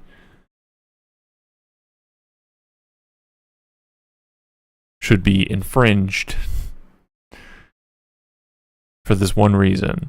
This is why, like, voter ID stuff, like, voting is literally the most fundamental right that you have in the country. If you do not have the right to vote, you have nothing else, because everything else can be taken away from you. I mean, the right to vote can also be taken away from you. But your right to vote is what allows you to counter anything else that's taken away from you. That's why laws that potentially prevent people from voting, when they're perfectly allowed to vote, are so stringently considered. It's why voter ID is so stringently considered. It's not because people don't think that, or because people think that providing an ID is like this huge burden, that most people can't get an ID, or that most people don't have an ID. It's that every single person that is legally allowed to vote, who doesn't vote because of something related to ID, right? Because they don't have an ID, because they work 2 jobs and they're a single mother and they can't get an ID, or just because they just fucking forgot their ID when they left the house that morning. But they're someone who's legally allowed to vote. You're saying, sorry, you forgot your ID. You don't get to participate at the most basic fundamental right that you have because you just forgot to grab your ID when you left this morning. That's why these things are so heavily considered. And Republicans are so the opposite of this. They want to exclude everyone they possibly can because they know that generally that benefits them.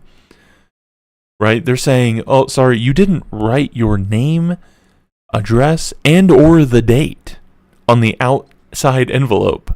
It's on the inside, presumably. At least that's not what this court case is about. It's on all your information is on the inside of this, but you didn't write it on the outside. Therefore, we're going to strip you of your most fundamental right to participate in democracy.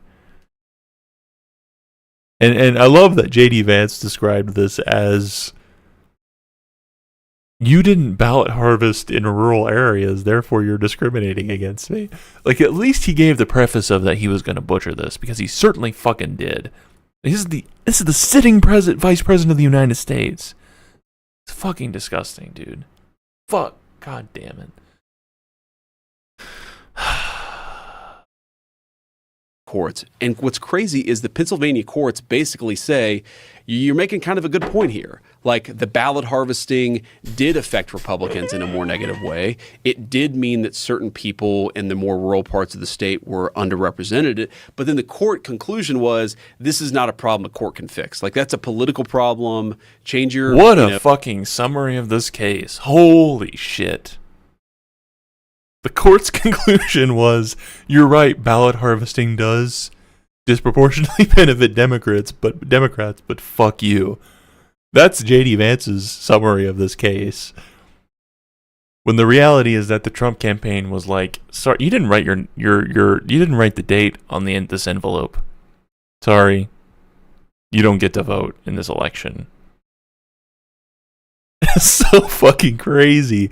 And this video has like 3 million views.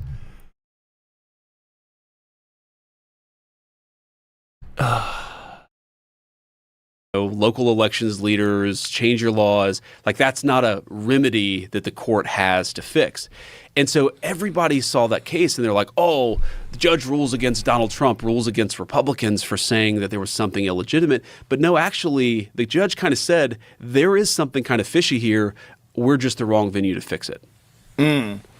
Well, election laws will be strictly enforced to prevent fraud, but ordinarily will be construed liberally in favor of the right to vote. That is a perfect summary of what I was just saying. And J.D. Vance's summary of that is, the judge said, yeah, there's something fishy here, but fuck you.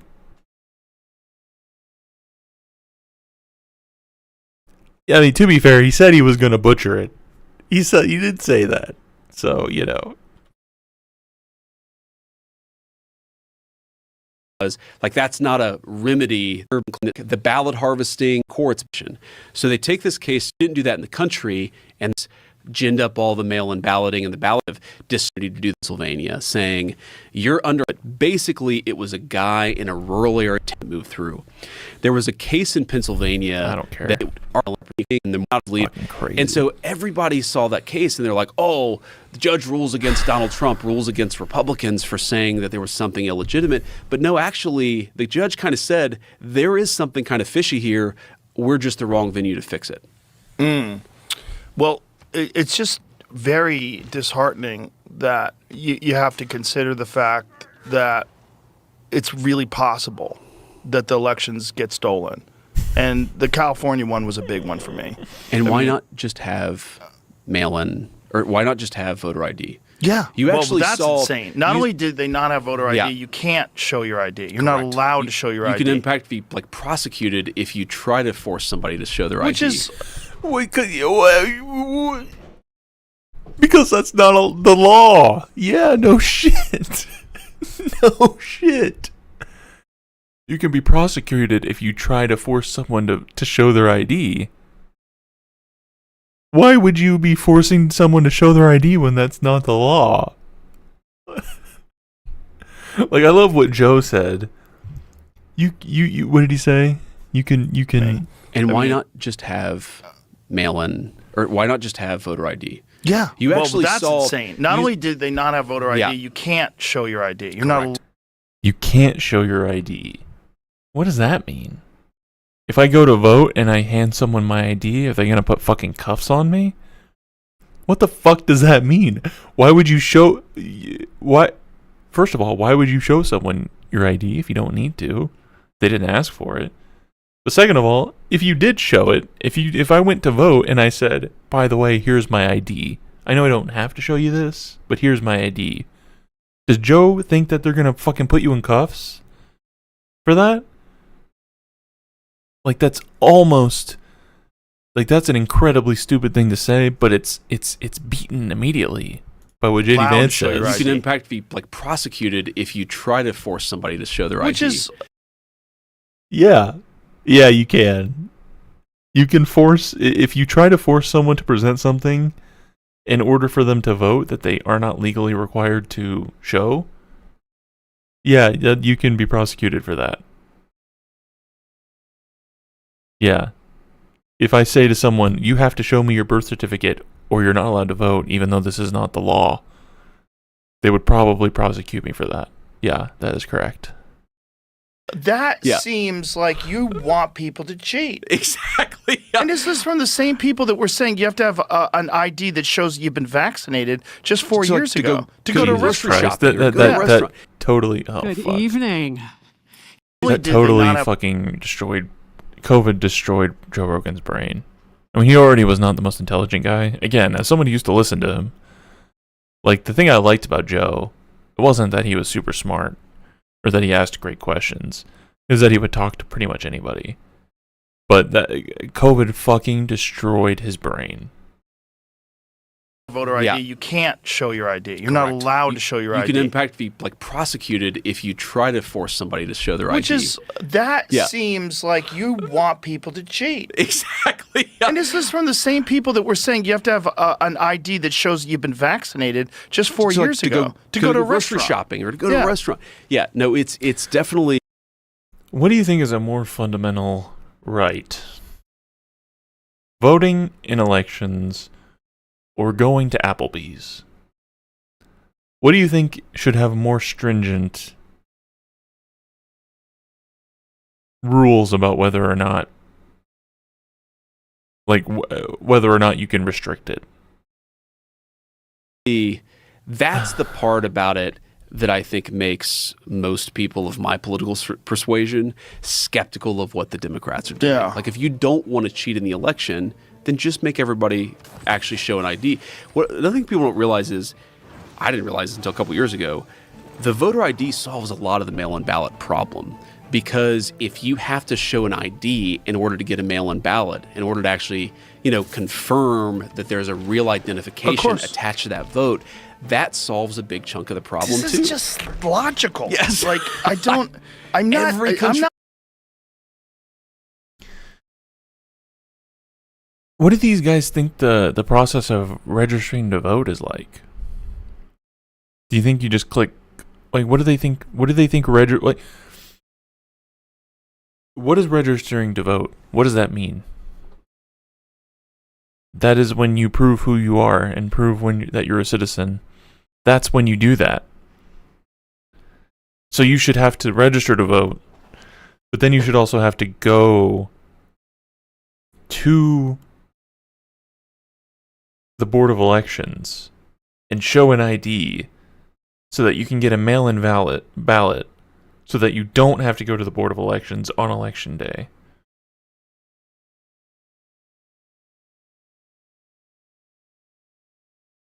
Like, none of this is even that stupid, but it's all to solve a non-existent problem. That's the real thing. Like I said, like that quote, right? Like, when it comes to restricting people's right to vote, you should rule liberally, because that's the most fundamental right that we have.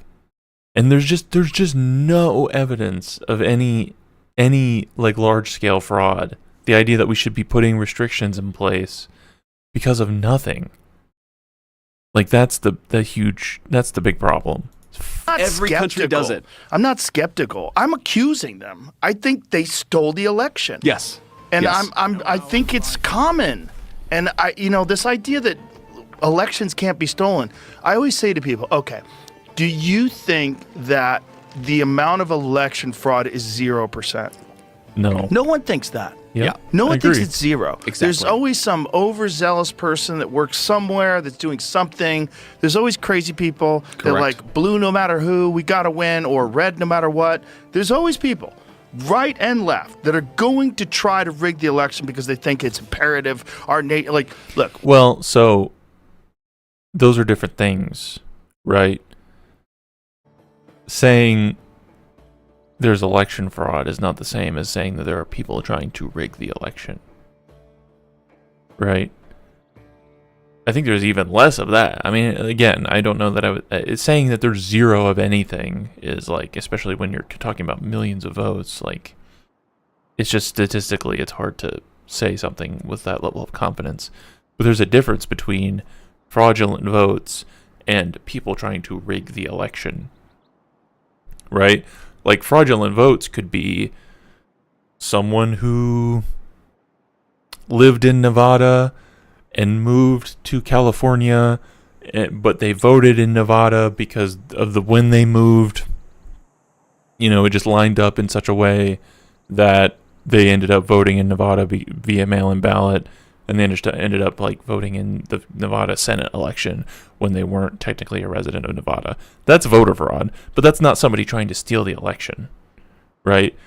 Like, it's an even smaller like category when you talk about people like trying to steal the election versus just voter fraud. We saw there was people like Oprah Winfrey was saying it. Like, if we don't win this election, you may never vote again. Like, what the fuck are you talking? Oprah Winfrey stole the election because Oprah Winfrey went on TV. Like, why is it so much worse for Oprah Winfrey to go on TV and say that than it is for Joe Rogan to go on his podcast and say Democrats are stealing the election? I'm accusing them of stealing the election. Talking about? Like, why? Who's going to tolerate that? Left or right? That's crazy. That's right. But that attitude allows people to justify cheating. Correct. And I think they cheat. And I think they've been doing it forever. And I don't think there's any other reason why you would have no voter ID. And they try to say, oh, it's racist to have voter ID. Like, what are you talking about? Do you think other races are incapable of going to the DMV? That's insane. Yeah, that's racist. It's actually.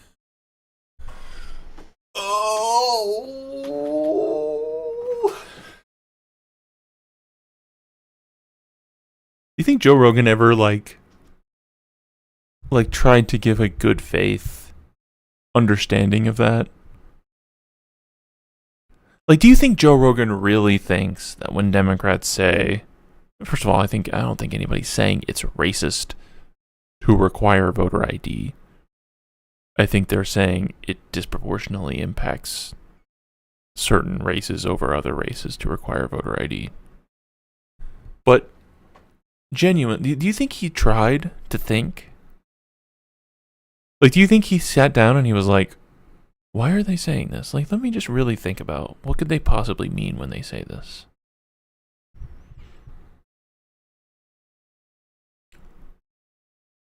I genuinely, because again, I used to listen to this guy like in 2017,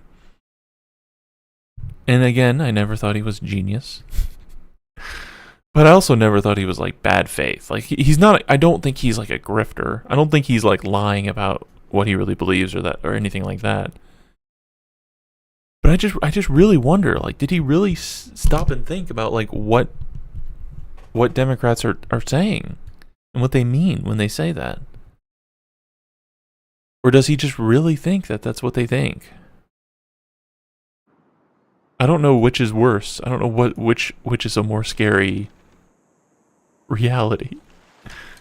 Super racist. That's really racist. Right, the implication of their argument is literally like blacks and Hispanics cannot go to the DMV to get an ID. By the way, if you look at the polling, black Americans are as pro-voter ID. Even though most black Americans vote Democrat, they're still pro-voter ID as much as white Americans is. Most Americans are voter. So they want voter ID, except for operatives. So I'll offer on the Joe Rogan podcast this deal as vice president of these United States that if Democrats really don't think that there's any cheating, give us voter ID. I just don't know give how us voter it's ID, and we'll stop talking so much about elections. Why is that not a federal thing? We are trying to make it a federal thing. So we are right now trying to pass the Save America Act. One of its main provisions is a requirement that you do voter ID. And we actually have, I think, a majority of the Senate that would support it. But this is just weird Senate procedural bullshit. There is a subsegment of people who want voter ID but won't blow up the filibuster in order to achieve it. And so they're so married to these old world Senate procedures that they're going to make it impossible for us to pass Save America. Now, we are, for what it's worth, trying to fix that. I want to hear what Joe Rogan has to say about this. These like weird procedural archaic things. It's insane, though. Like, have you ever... Okay. Is the filibuster archaic? It's not archaic. It's just a... Like, I think we should... I mean, I don't think Republicans should get rid of the filibuster. Like, I think probably the filibuster should go away. But, like, it's not... Like, describing it as, like, a procedural... As, like, an archaic procedure... Like, Republicans just don't want to get rid of the filibuster because of... Because it's a procedural... Like, he makes it sound like it's just a traditional thing. Well, we've always had the filibuster, so we should keep it. Like, that has nothing to do with it. I'm sure you hear people talk about the filibuster all the time. Yeah. I don't want to go too far down this rabbit hole. Here's what the filibuster is. It is a pure Senate rule. It is a creation of the Senate procedures, which basically says that anything that has to do with the budget is a 50-vote threshold. And everything else, non-budgetary is a 60 vote threshold.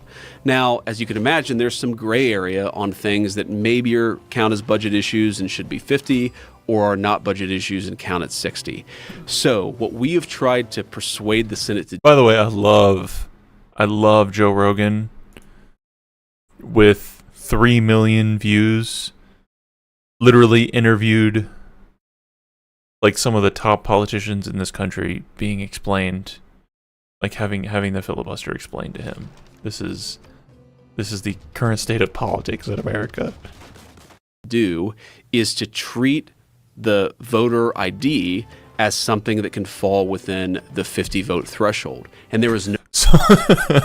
So what we're doing is trying to skirt by this.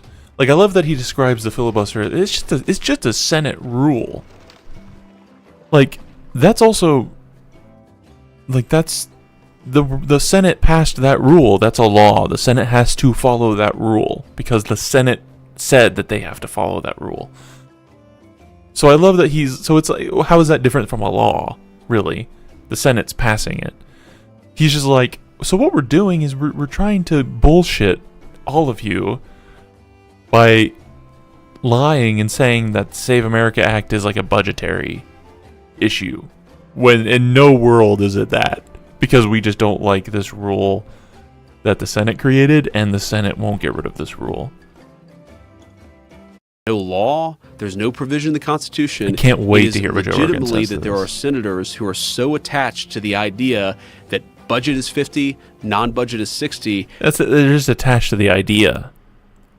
They just think that budget should be 50 and everything else should be 60. They're just attached to that idea. There's no political reason. There's no strategic reason for that. The Senate just arbitrarily decided that the budget should be 50 votes, budget-related things should be 50 votes, and everything else should be 60 votes. It's just an arbitrary rule that they just don't want to get rid of. That they're quite literally willing to prevent voter ID in America. God. It's nuts, dude. It's so crazy. Nuts. And it's also like the idea that somehow or another, like Kathy Hochul had the craziest take on it. Do you think Joe Rogan like absorbed any of that, what he just said? She's like, God, it's crazy. Is a 250 square mile target. She often does. Did you see her take on it? I have not. She was talking about black people in inner cities not even knowing what a computer is. Did you ever see that? No, I didn't see that. Oh my God, it was so crazy. And then this one comedian. I think Joe Rogan's eyes just like rolled in the back of the head as soon as like JD said like Senate and procedural.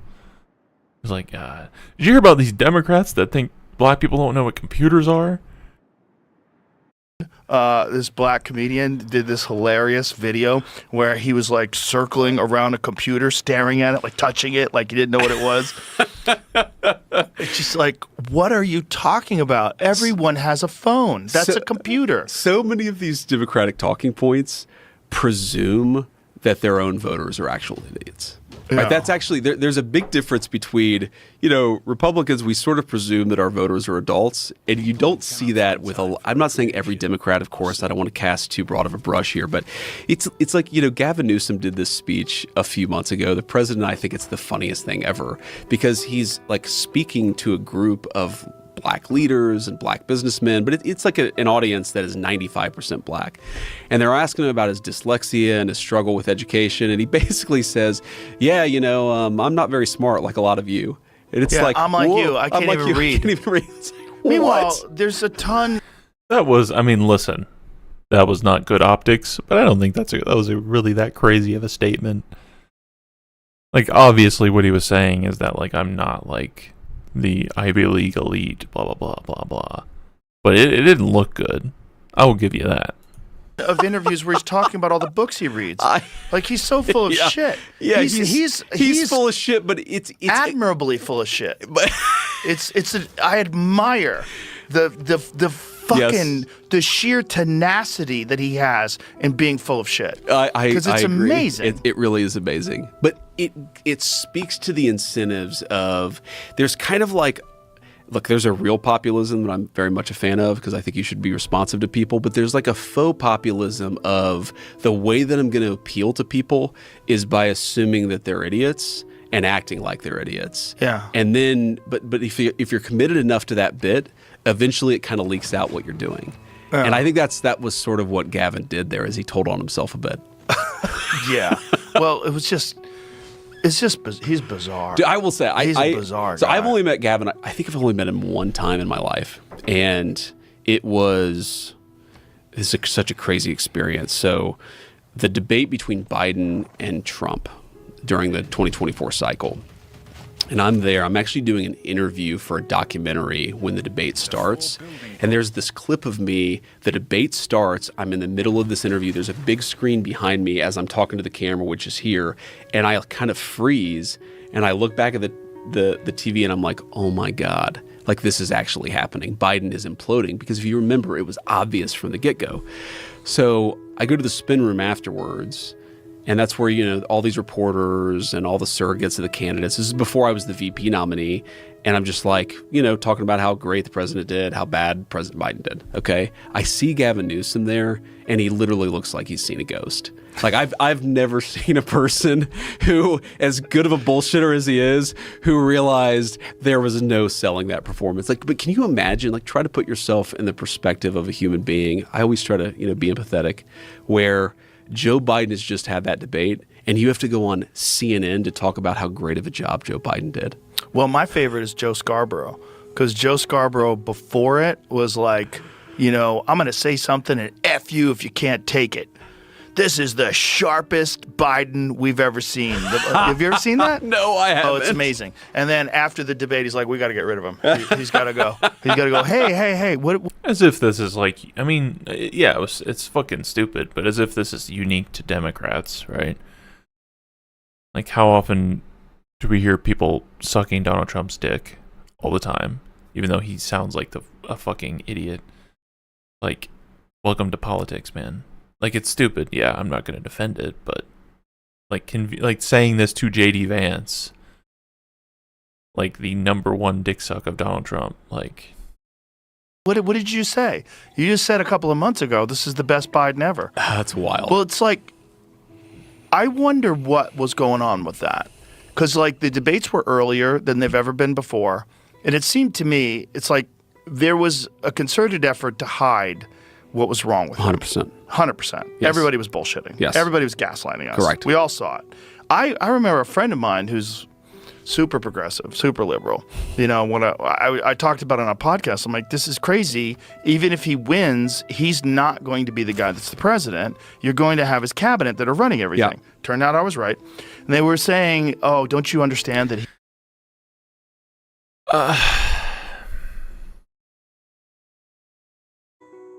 I will defend. I will do it.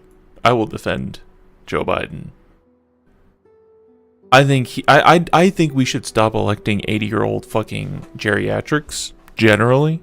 I did not really want Joe Biden to be president again. I would rather we elect people who are not on the brink of dementia. But I still think to this day, whatever level of diminished state that you think Joe Biden is in currently or was in 2024, I think he's more intellectually capable than Donald Trump. I not even close.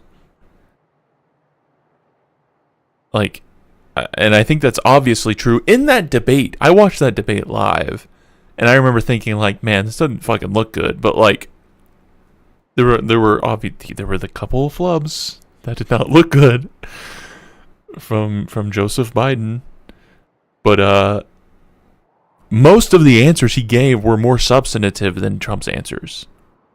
That is 100% true. I remember thinking that live.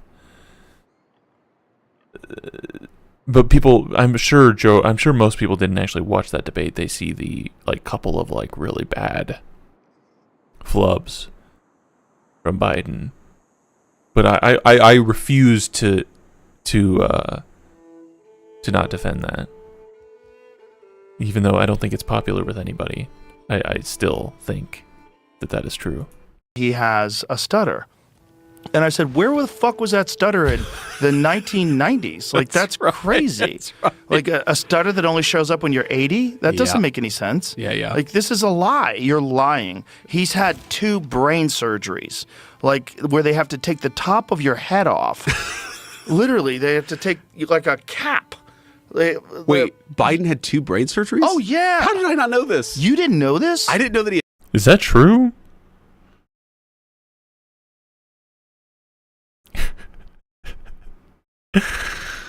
I feel like if JD Vance didn't know about that, that's not fucking true. I mean, maybe it is. I don't know that there's necessarily that means there's any like cognitive effect, like blah blah blah blah blah. But like the fact that like Joe Rogan is clued in on this, the guy who was just explained what the filibuster was.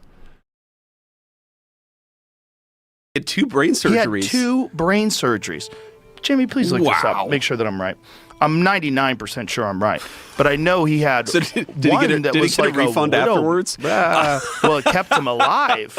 It kept him alive. I mean, Biden has not undergone recent brain surgery. He underwent 2 successful, life-saving brain surgeries to repair 2 intracranial aneurysms in 1988. I did not know this. Yeah, that's pretty crazy. 1988. Like, say what you want to say about Joe Biden, in 2024, and intellectual ability and blah, blah, blah. But, like, you don't think Joe Biden was sharp in, like, the 80s or the 90s? Like, the idea that, like, well, he had brain surgery, then that's indicative of like, his intellectual capability. I don't know. Should you not be allowed to be president if you've ever had brain surgery? I don't know. It's like, what's the point of bringing this up? That's just stupid.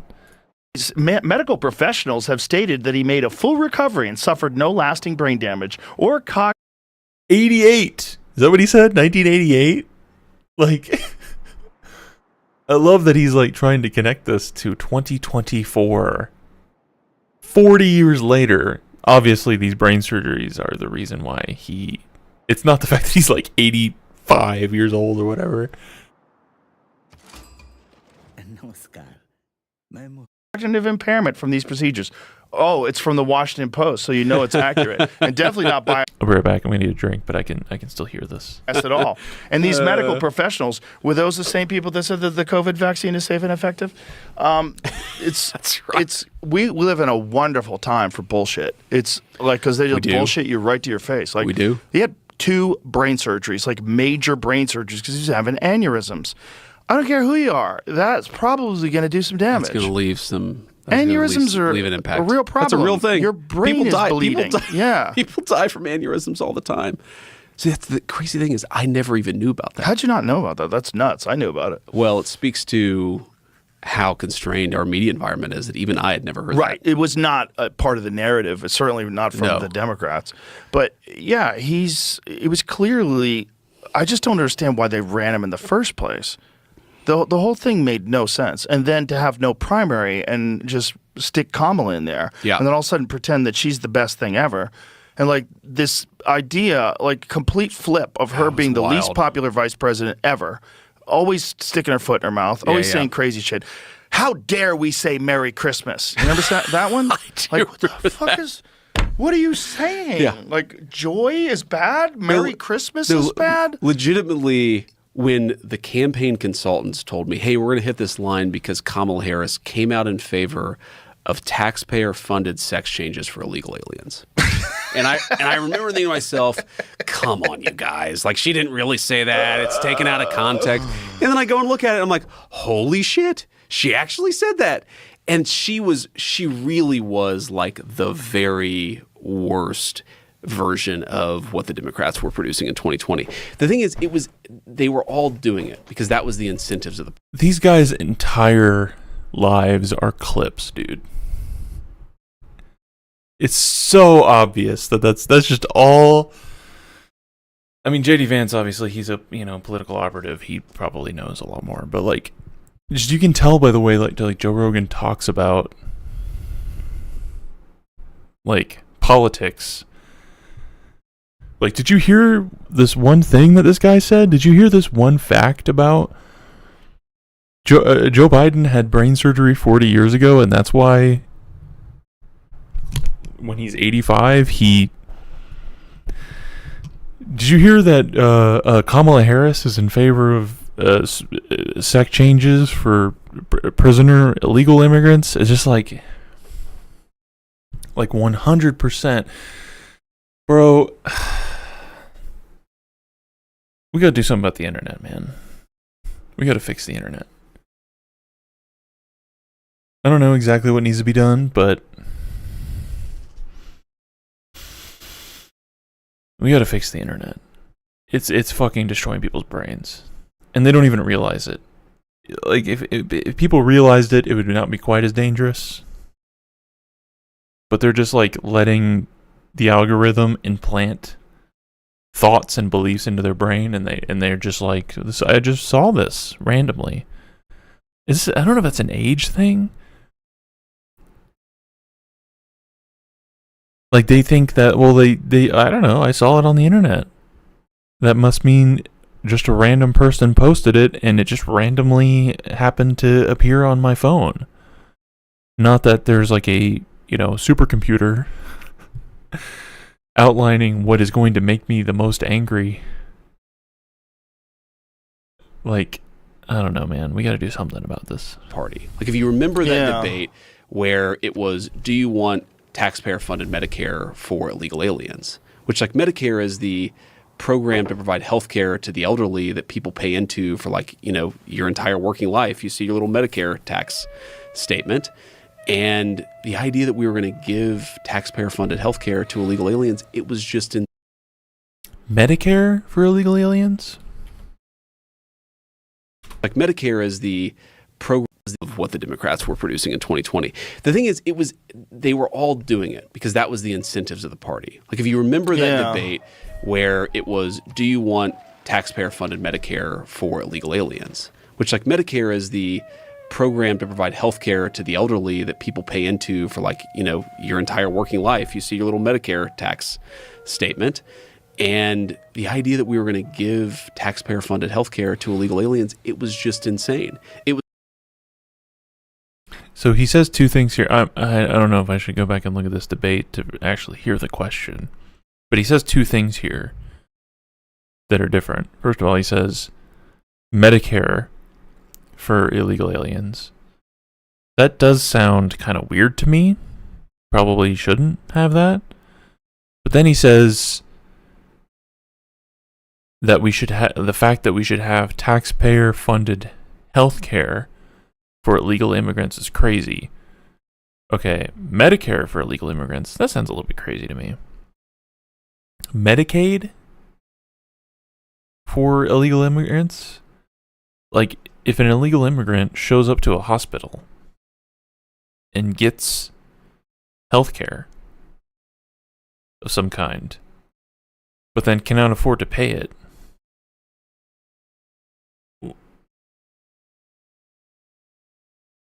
what should happen there? Should that person be turned away from the hospital and not receive the care? Should they be deported immediately and also probably not pay for the health care? Someone still has to pay for that health care.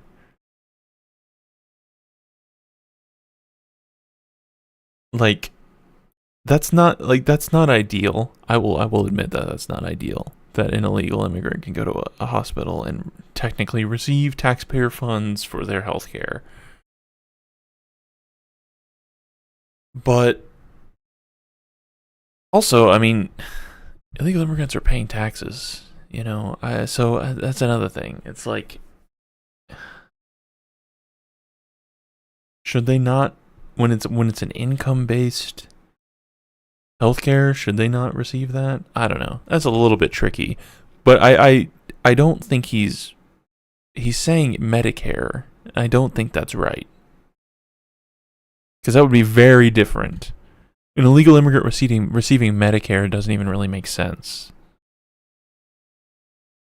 because you have to, like, qualify for Medicare, and I have a feeling that illegal immigrants don't qualify. I don't know. Maybe All right, I'll look it up.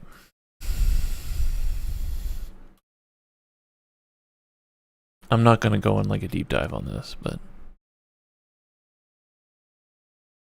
I'm just curious about.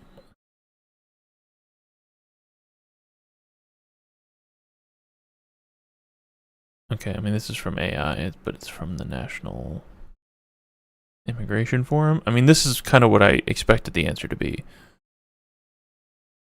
Granted, it's AI. I don't know, so I'm not saying it's 100% correct. But this is what makes sense. This is what I kind of assumed. Undocumented immigrants are completely ineligible to enroll or receive benefits from Medicare or Medicaid outside of restricted life-saving emergency services. That's what I expected. If an illegal immigrant goes to a hospital with a fucking gunshot wound, they're going to treat them. Someone's got to pay for it. If they can't pay for it, the government's probably going to pay for it. That makes sense to me. And that's because we want... I feel like I shouldn't have to explain why we want this, but that's because we don't want to live in a world where you have to prove that you can pay for medical services before you receive life-saving emergency services, right? If I get a gunshot wound, I'm a citizen of the United States. If I get a gunshot wound, but I happen to not have my ID on me, I'm unconscious, I don't want them to be like, well, we got to wait and figure out this guy can actually pay for this shit, whether it be through his own payment or him being a legal citizen before we can treat him, right? Like, if illegal immigrants were excluded from Medicaid, even for life-saving emergency services, hospitals would wait to figure out if you can pay before they can treat you because they have to pay for these things. They're not just going to do it out of the kindness of their hearts. So there has to be a system in place where, like, yeah, we know at the very least the government will pay this, regardless of who this is or what they can afford, so that we don't have to live in a world where you have to prove that you can pay for something before, your gunshot wound gets you get operated on. It was a 90-10 issue, but their party in 2020 got kind of taken over by the radicals. And I think actually maybe you're seeing a little bit. Kamala Harris is the radicals. Joe Biden is the radicals in 2020 of the Democratic Party. Of that happening right now, where it seems like the radical organizations, the nonprofits, the donors are pushing the party in a direction that most of the voters haven't gone in. Like, you ask why Joe Biden was the nominee, and I'll say something in defense of Joe Biden. So, like, was he the most effective politician? No. Had he had 2 brain surgeries? Yes, and clearly had shown the negative signs of aging. But he was kind of the only candidate, if you go back to 2020, who could hold together, like, the reasonable middle class. That's just a great quote. Was he the most effective politician? No. Did he have 2 brain surgeries? Yes. That's just good. Black American in the Atlanta suburbs with whatever is going on the far left of the Democrat Party. And reasonable middle class Black American in the Atlanta suburbs with whatever is going on the far left of the Democrat Party. And I think this is sort of the issue their party has. I mean, to be candid, our party has its own coalition problems, and it's always tough in a 2-party system to hold everybody together. Like, I think about this a lot. I think it's really tough on the Democrats because the core of their party, like the most important voting bloc in the Democratic Party, is middle-class Black Americans. Socially moderate to even socially conservative, maybe a little bit more economically populist on certain business and tax issues. They don't want to give tax breaks to major corporations. They also don't want to trans the kids. That's the base of their party. But then you've also got, like, the crazy people, and you have to kind of hold that together. I think the argument for Biden was he was one of the only people who could hold that together, even though he was an awful politician in his own right, even before he was, like, old. Well, it's because I think that's such a crazy thing to say, that Joe Biden was an awful politician. Like, he was one of the most successful Democratic politicians. Like, whether, like, I mean, I don't even care if you like him or not. That's just objectively true.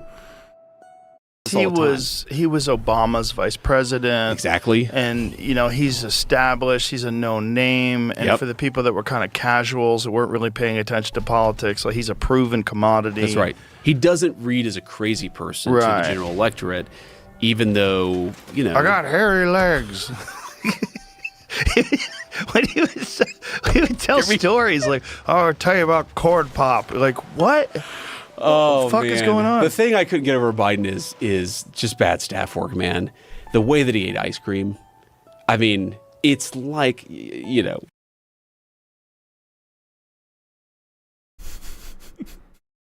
What are we doing, man? That's the thing I couldn't get over of Biden. The way he ate ice cream. Brother, what are we talking about here? We could bring some of this stuff up, but it's like they would get him eating ice cream in the most ridiculous, suggestive way imaginable. I never even paid attention to that. Oh my God. Like, I never just saw the ice such cream. bad optics. So, okay, so there's a clip, I want to say, from the 2016. Bro, if you're looking at Joe Biden eating ice cream and you're getting any like sexual innuendos there, that's on you, man. I don't know what to say. I don't know what else to say about that. That says more about you than it does about Joe Biden or ice cream, for that matter. That's a crazy thing to say on a podcast in front of millions of people. Campaign where somebody is campaigning in Iowa, and like the Iowa State Fair is like one of the main things you go to when you're running for president, and they give somebody a corn dog. And somebody eats the corn dog. And it becomes like a major news cycle for a long time. And I will never forget in 2024.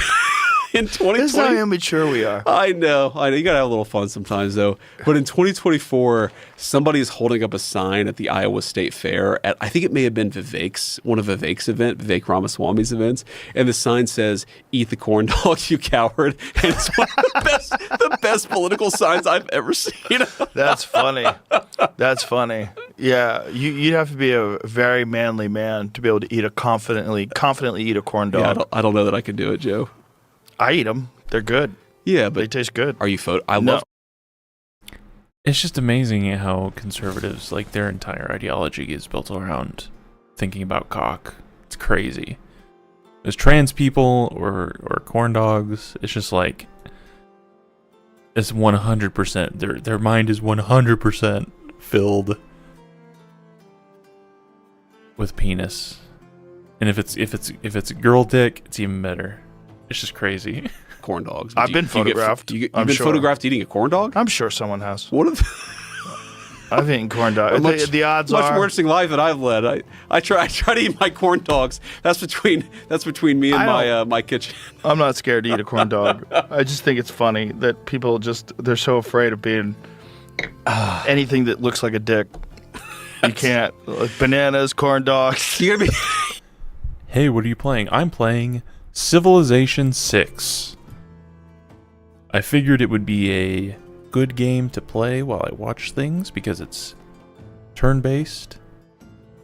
I can do other things and I can pause it whenever I want, and also it is tangentially related to politics.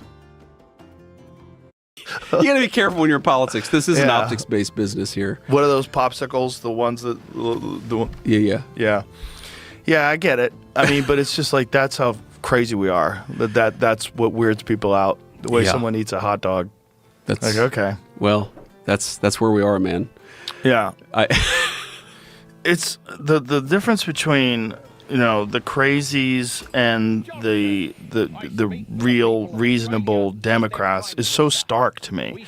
And it's also with the right. It's like the parties are always defined by the worst examples of the right. That's right.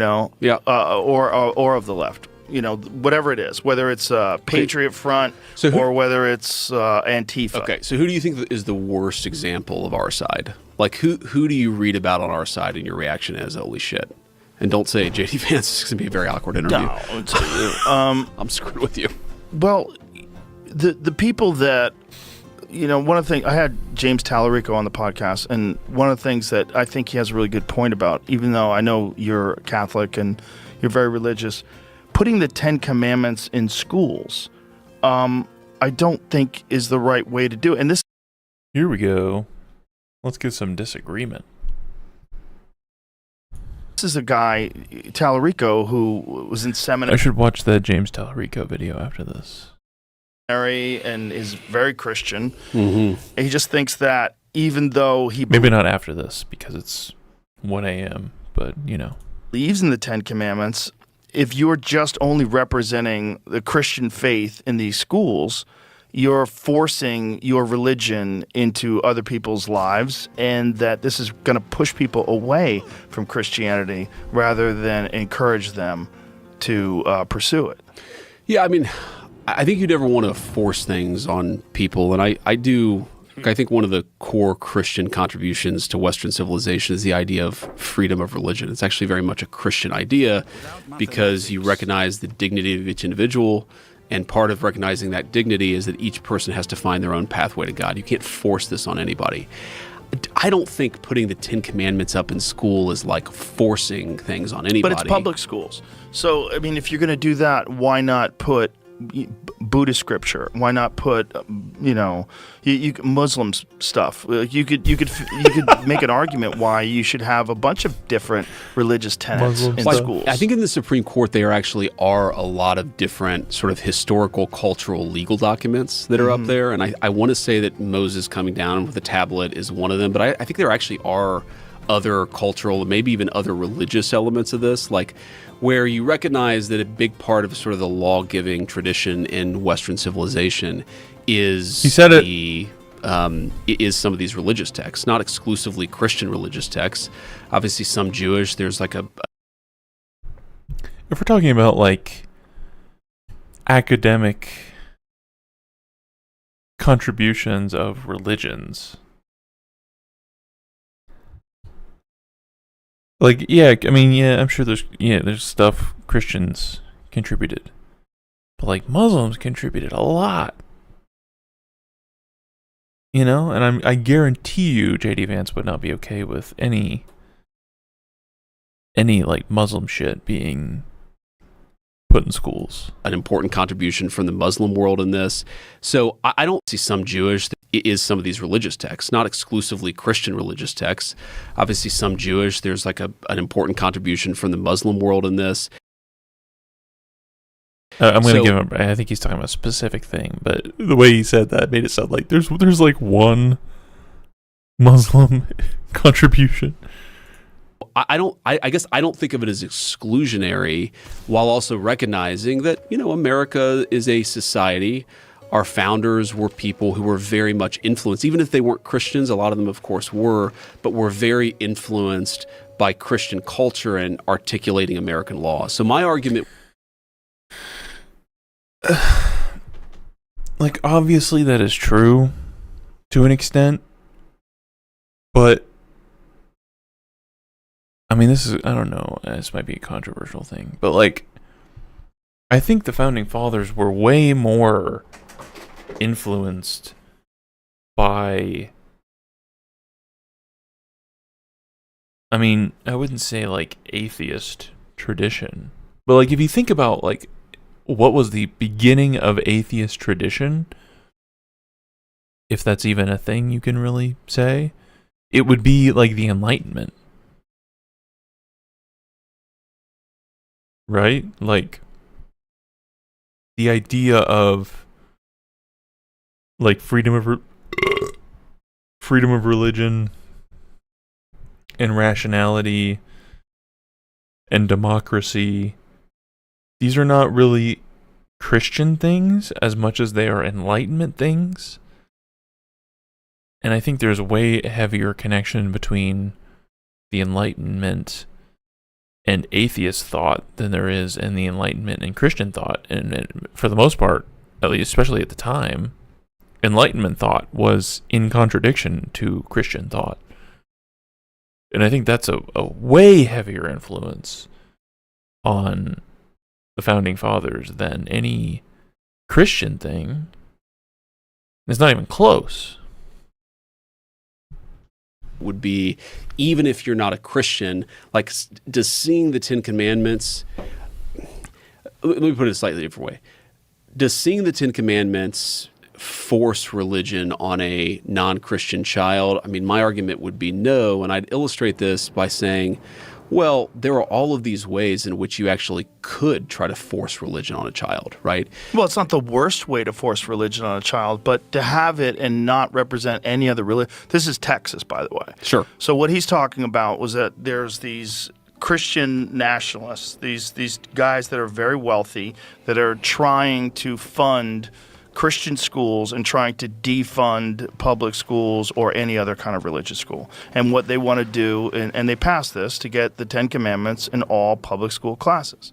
And he's fundamentally opposed to that as a Christian because he thinks it's going to force people to have this in their class, and it's going to push people away from Christianity. I mean, I understand the argument. I just don't see it that way. I mean, I guess if I kind of agree with if I hear you, but if I'm a non-religious student and I'm sitting in there and I see the 10 Commandments, at the very least, I think I can appreciate it. I mean, okay, but what if you're a Hindu?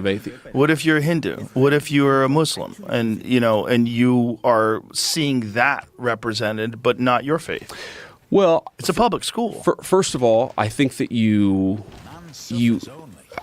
I'm pretty sure Muslims, I'm not hardly an expert on Islam, but I think all of the Abrahamic faiths recognize the 10 Commandments as like a significant thing. I love how they do this. They play the when it's convenient for them, it's like, oh, we all believe in the same God, right? But then when it's inconvenient, it's like Muslims are a completely different thing. Allah is not the same as God, blah, blah, blah, blah. But I think if I was a Hindu looking at the 10 Commandments, I mean, again, it's hard for me to say this, right, from my perspective, but I certainly went through an atheist phase in my youth. And what I would see that as a non-religious person or a different... Someone's going to hell.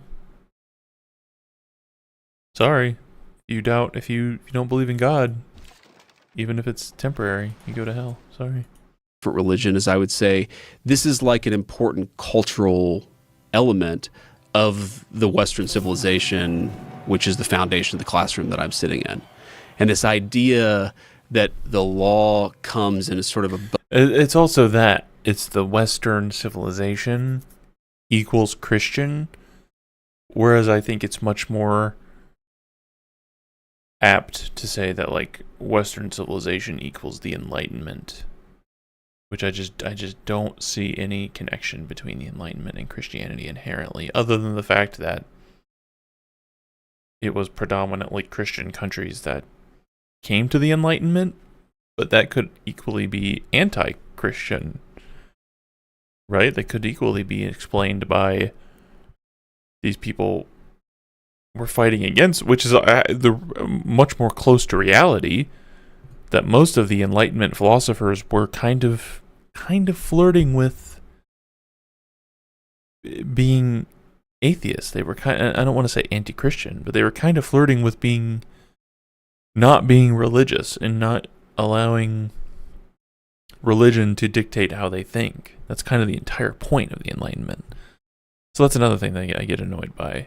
The assumption that Western civilization equals Christian. Of any man, even if you don't believe in God yourself. I think that's an important concept. I mean, if you look at the 10 Commandments, probably 8 of them are something that I would hope that everybody would agree with, even if they're not themselves religious. So I guess here's my view on it. I would not be offended if I sat in a classroom as a Christian, or if my kids sat in a classroom as a Christian and saw, a religious text that wasn't Christian on the wall.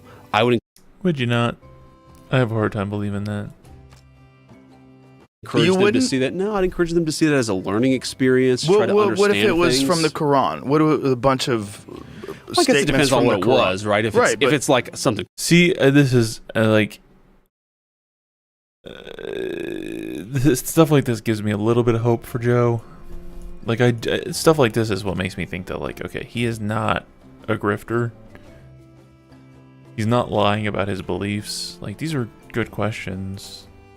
And he is right to be skeptical of this. Really? Would you really be okay if your kids were going to a school that had, a quote from the Quran on the wall? You'd really be okay with that, J.D. Vance? Crazy, but no, I mean, if it's something that is, culturally interesting... I guess I don't have a problem with my kid reading something. The problem is it's mandated. If you have a classroom and the teacher is Christian and the teacher wants to have it in their classroom, maybe that's one thing. But if you're mandating that you're going to have the 10 Commandments in classrooms, That's a different thing, because now you're pushing Christianity on kids, and this is Tallarico's position. And as a Christian, he's saying, I think this is going to push children. And it depends very much on the context as well. Like, I don't think there's anyone, I mean, I always say that. I don't think there's anyone. There's always someone. I don't think the vast majority of people would have a problem with a Bible being in a religious studies classroom.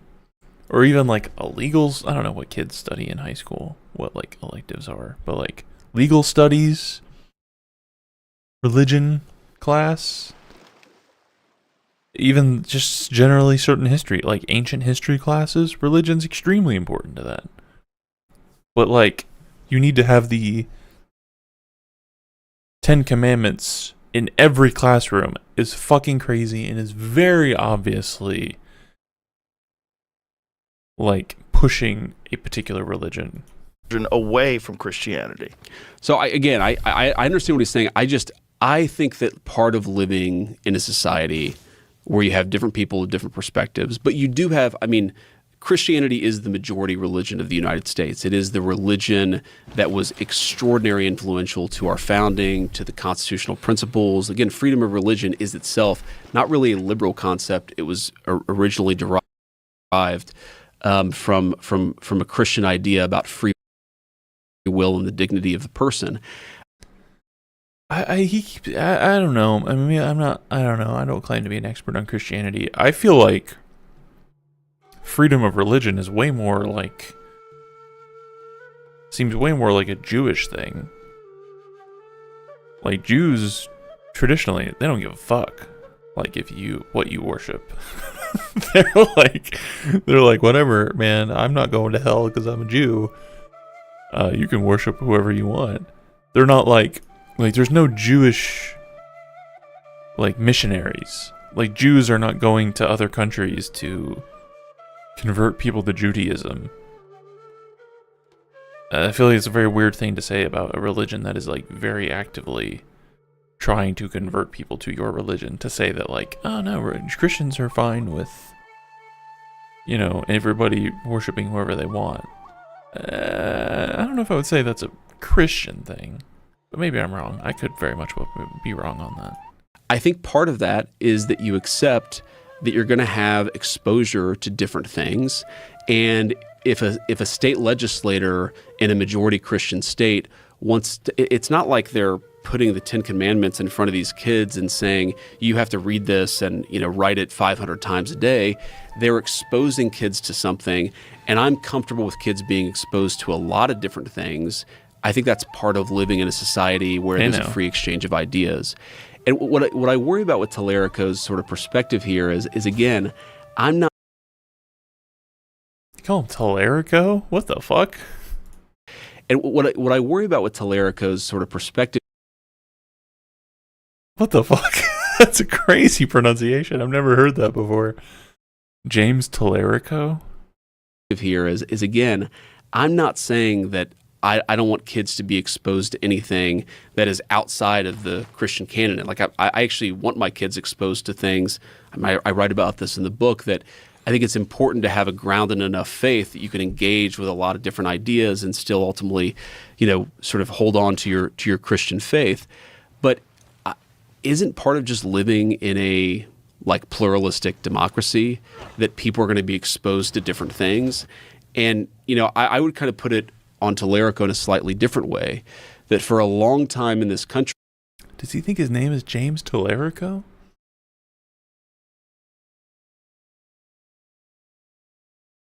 There were actually Supreme Court rulings that said that you cannot pray in a school, even a student organization led by the students, or that you cannot put it on Tallarico in a slightly different way, that for a long time in this country, there were actually Supreme Court rulings that said that you cannot pray in a school, even a student organization led by the students.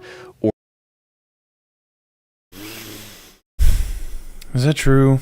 That seems not. It seems like there's no way that that's true. You cannot pray in a school, even in a student-led organization.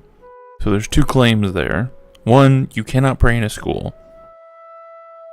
That seems no way There's literally no way that is the case. That someone just couldn't, like a student couldn't just decide to start praying in school. There's no fucking way. That you couldn't pray even in a student-led organization.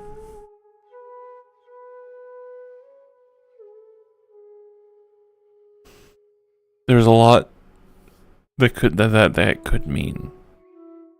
Because a student-led organization could be one of two things. That could be just a bunch of students getting together and deciding they want to do something. Which it seems like the school would have no right to do anything about that. If students just decide, hey, we have a lunch club where we pray, like how is the school going to do anything about that? The second would be a student-led organization that's kind of like endorsed by the school. That's like, yeah, we formally recognize this group. You can use a classroom to meet, blah blah blah. At that point, I think it is kind of fair for that to be kind of a gray area. And honestly, it's a gray area, right? Because like the school is saying you can, this is a formal thing at that point.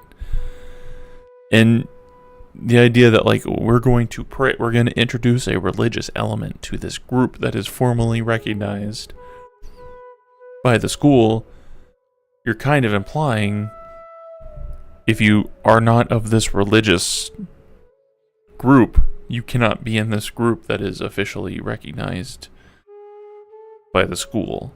Like, what does it mean to be a student? I mean, I guess it's student-led. What does that mean? It's not like basketball. Basketball is not student-led organization. I mean, I think that is a fair gray area, to be fair. I can kind of go one way or the other. So, like, bringing that up, I don't know. Bringing that up as like this is a crazy thing. It's like, is it that crazy? I can kind of see either way. Or that you cannot put the 10 Commandments up, even a teacher who chose to do it in their own classroom. And so I think you're always kind of trying to strike that's the stuff that like gets me annoyed. Even a teacher that just decides to do it. Aren't you the same guys that are talking about how like teachers shouldn't be allowed to mention trans people or have an LGBT flag in their classroom, or like it's such like child mentality of like when it's something they're okay with and it's fine, but if it's something they don't like, well then we need to really sort of crack down on this thing. Like, I think the idea that like teachers should be allowed to put up whatever they want in their classroom is obviously stupid. Like, obviously that's not the case. They're a government employee. They're a representative of the government. One way or the other, their speech is going to be restricted. That's obviously the case. How it should be restricted, obviously we can have like conversations about that. But like the idea that like, a teacher can't even put up the 10 Commandments in their own classroom, like. There's plenty of things you would have a problem with. Like, what if a teacher decided they wanted the Communist Manifesto, like, hung up on their wall as a poster? You wouldn't have a problem with that? You wouldn't view that as, like, some kind of endorsement from the school? There's no fucking way you would say that. Balance, given that we have the First Amendment in this country, between allowing the practice of religious faith in public spaces and possibly being a teacher practicing your religion in your classroom it's a very different thing. You're a government employee. Like, the idea of freedom of religion is that the government cannot push certain religions. If you're a government employee and it kind of seems like you're pushing a certain religion, that is the same thing as the government kind of pushing a religion, because the government is just a collection of employees. Like, these arguments they're making are so obvious that they would not handle these arguments in different situations. it just comes off as like obviously bad faith. Forcing religion on other people. I think you have to strike that balance the right way. I guess I just say is that if the 10 Commandments being in a classroom is the thing that you think is forcing religion on somebody, was he equally offended when the 10 Commandments were like quite literally prohibited from being listed in a public building? I don't know if he was offended by that or if he was opposed to that. But the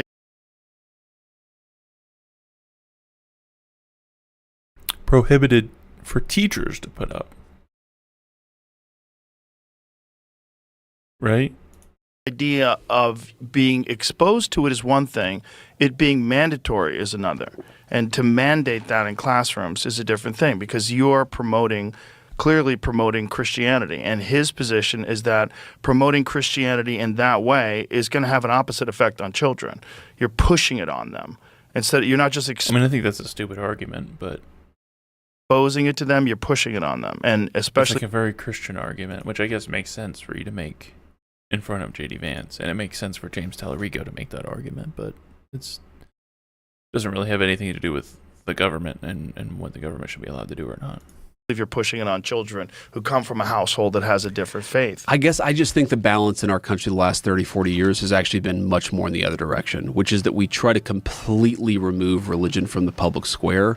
And I think that poses its own problems because, people practice their faith in all kinds of ways. But don't you think that that's the responsibility of churches and synagogues and wherever that, like, if you want and in the community, if you want to promote religion, promote it that way. But promoting in public schools should be just educational. And if you're in a religious class, in a class is teaching about religion, that's a different story. I'm assuming Joe isn't Christian now.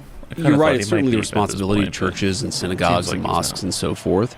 But I also, I guess he could be, but I think that the late Supreme Court Chief Justice William Rehnquist sort of said this, that if your approach to religion in public life always and everywhere is to push it out of the public square, then you're actually embracing a religion of your own in the public square, which is secularism. You're just taking one religion and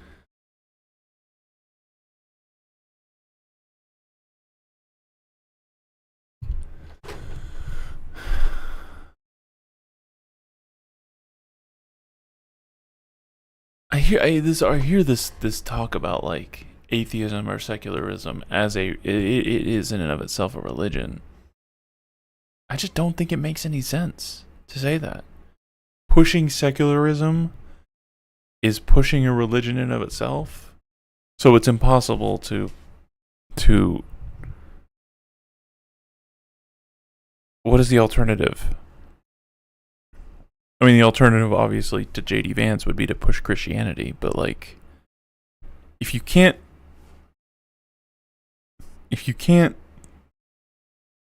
promote, or I don't want to say promote, if you can't err on secularism without people like J.D. Vance criticizing you of pushing your own religion, then what can you err on? It doesn't make any sense secularism. To me.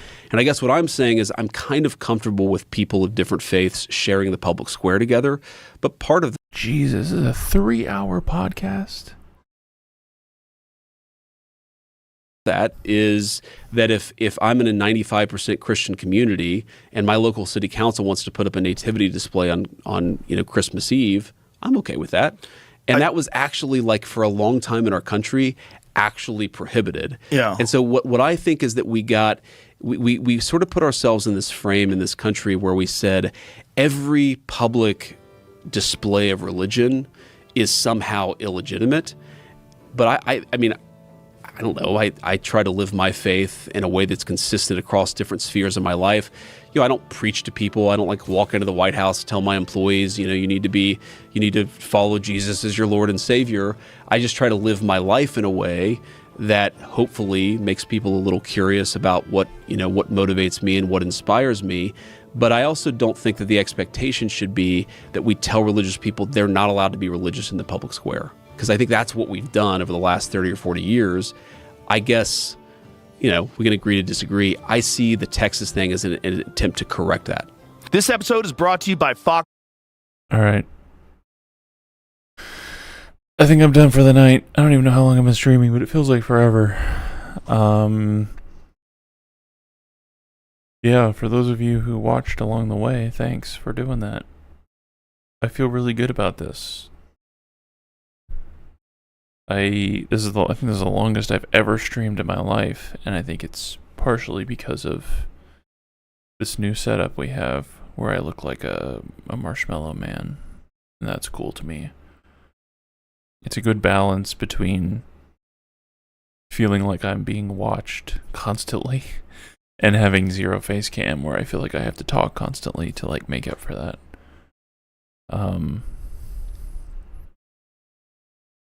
Yeah, I plan to keep doing this. I don't know if I'm gonna stream tomorrow or this week. We're like I said, we're kind of testing things out at this point. I'm gonna go back and I'm gonna watch some of the stream to get an idea of the quality, the audio quality and stuff. I saw some people watching, so I guess that means it's okay enough that people came in and didn't feel like they had to leave immediately because my audio or video was atrocious. So that's good. I also might make some clips from the stream. I think there's a couple things that might be clip worthy. But I feel pretty good about this. I feel like I can sort of just come in here and just start streaming and not really like stress about it in a way that I wouldn't be able to do if I had face cam or didn't have any face cam at all. So I do need to kind of figure out my monitor situation because right now I have to like look over here to look at my OBS and it's really annoying. It makes it hard to switch between different scenes and things. But oh my god, my ass hurts. Jesus. Anyway, I might finish this podcast next time I stream. We'll see. Who knows what's going to happen between now and whenever that is. Maybe, I don't know, the bombs will start dropping, and I'll have to stream that instead. But anyway, thanks for watching. If you watch this VOD, thanks for watching the VOD. Whoever watches this part of me saying thank you the most. Because that means you either watched this entire VOD or you skipped to the end to see what happened at the end. And this is it. I'm a little bit drunk, I'll be honest. But I hope that this is the start of something new and beautiful. And if you're watching this particular part, I love you. And leave a comment if you see this part. Leave a comment. Leave a comment if you watched the end of this. Let me know what you think of my... You know what? Let me know how you should... I'm conflicted about what to call whatever this is. I'm not a VTuber. Literally, and I also just don't want to be that. Like, what should I call this? What I do. This is something, what I do. Let me know what it should be called. And also let me know if you like it. And let me know if anybody you know of who's doing something similar. I'm kind of just curious. I think this looks cool. And I think if I make a, like real YouTube video ever again in my life, if I ever have the time and motivation to do that, I'll probably use this. So let me know if someone else is doing something similar. Because I think I'm unique. I think I'm cool. Unique. I think I'm clever and smart. And neat. So thank you for watching. Like and subscribe. For the love of God. In this country. Amen.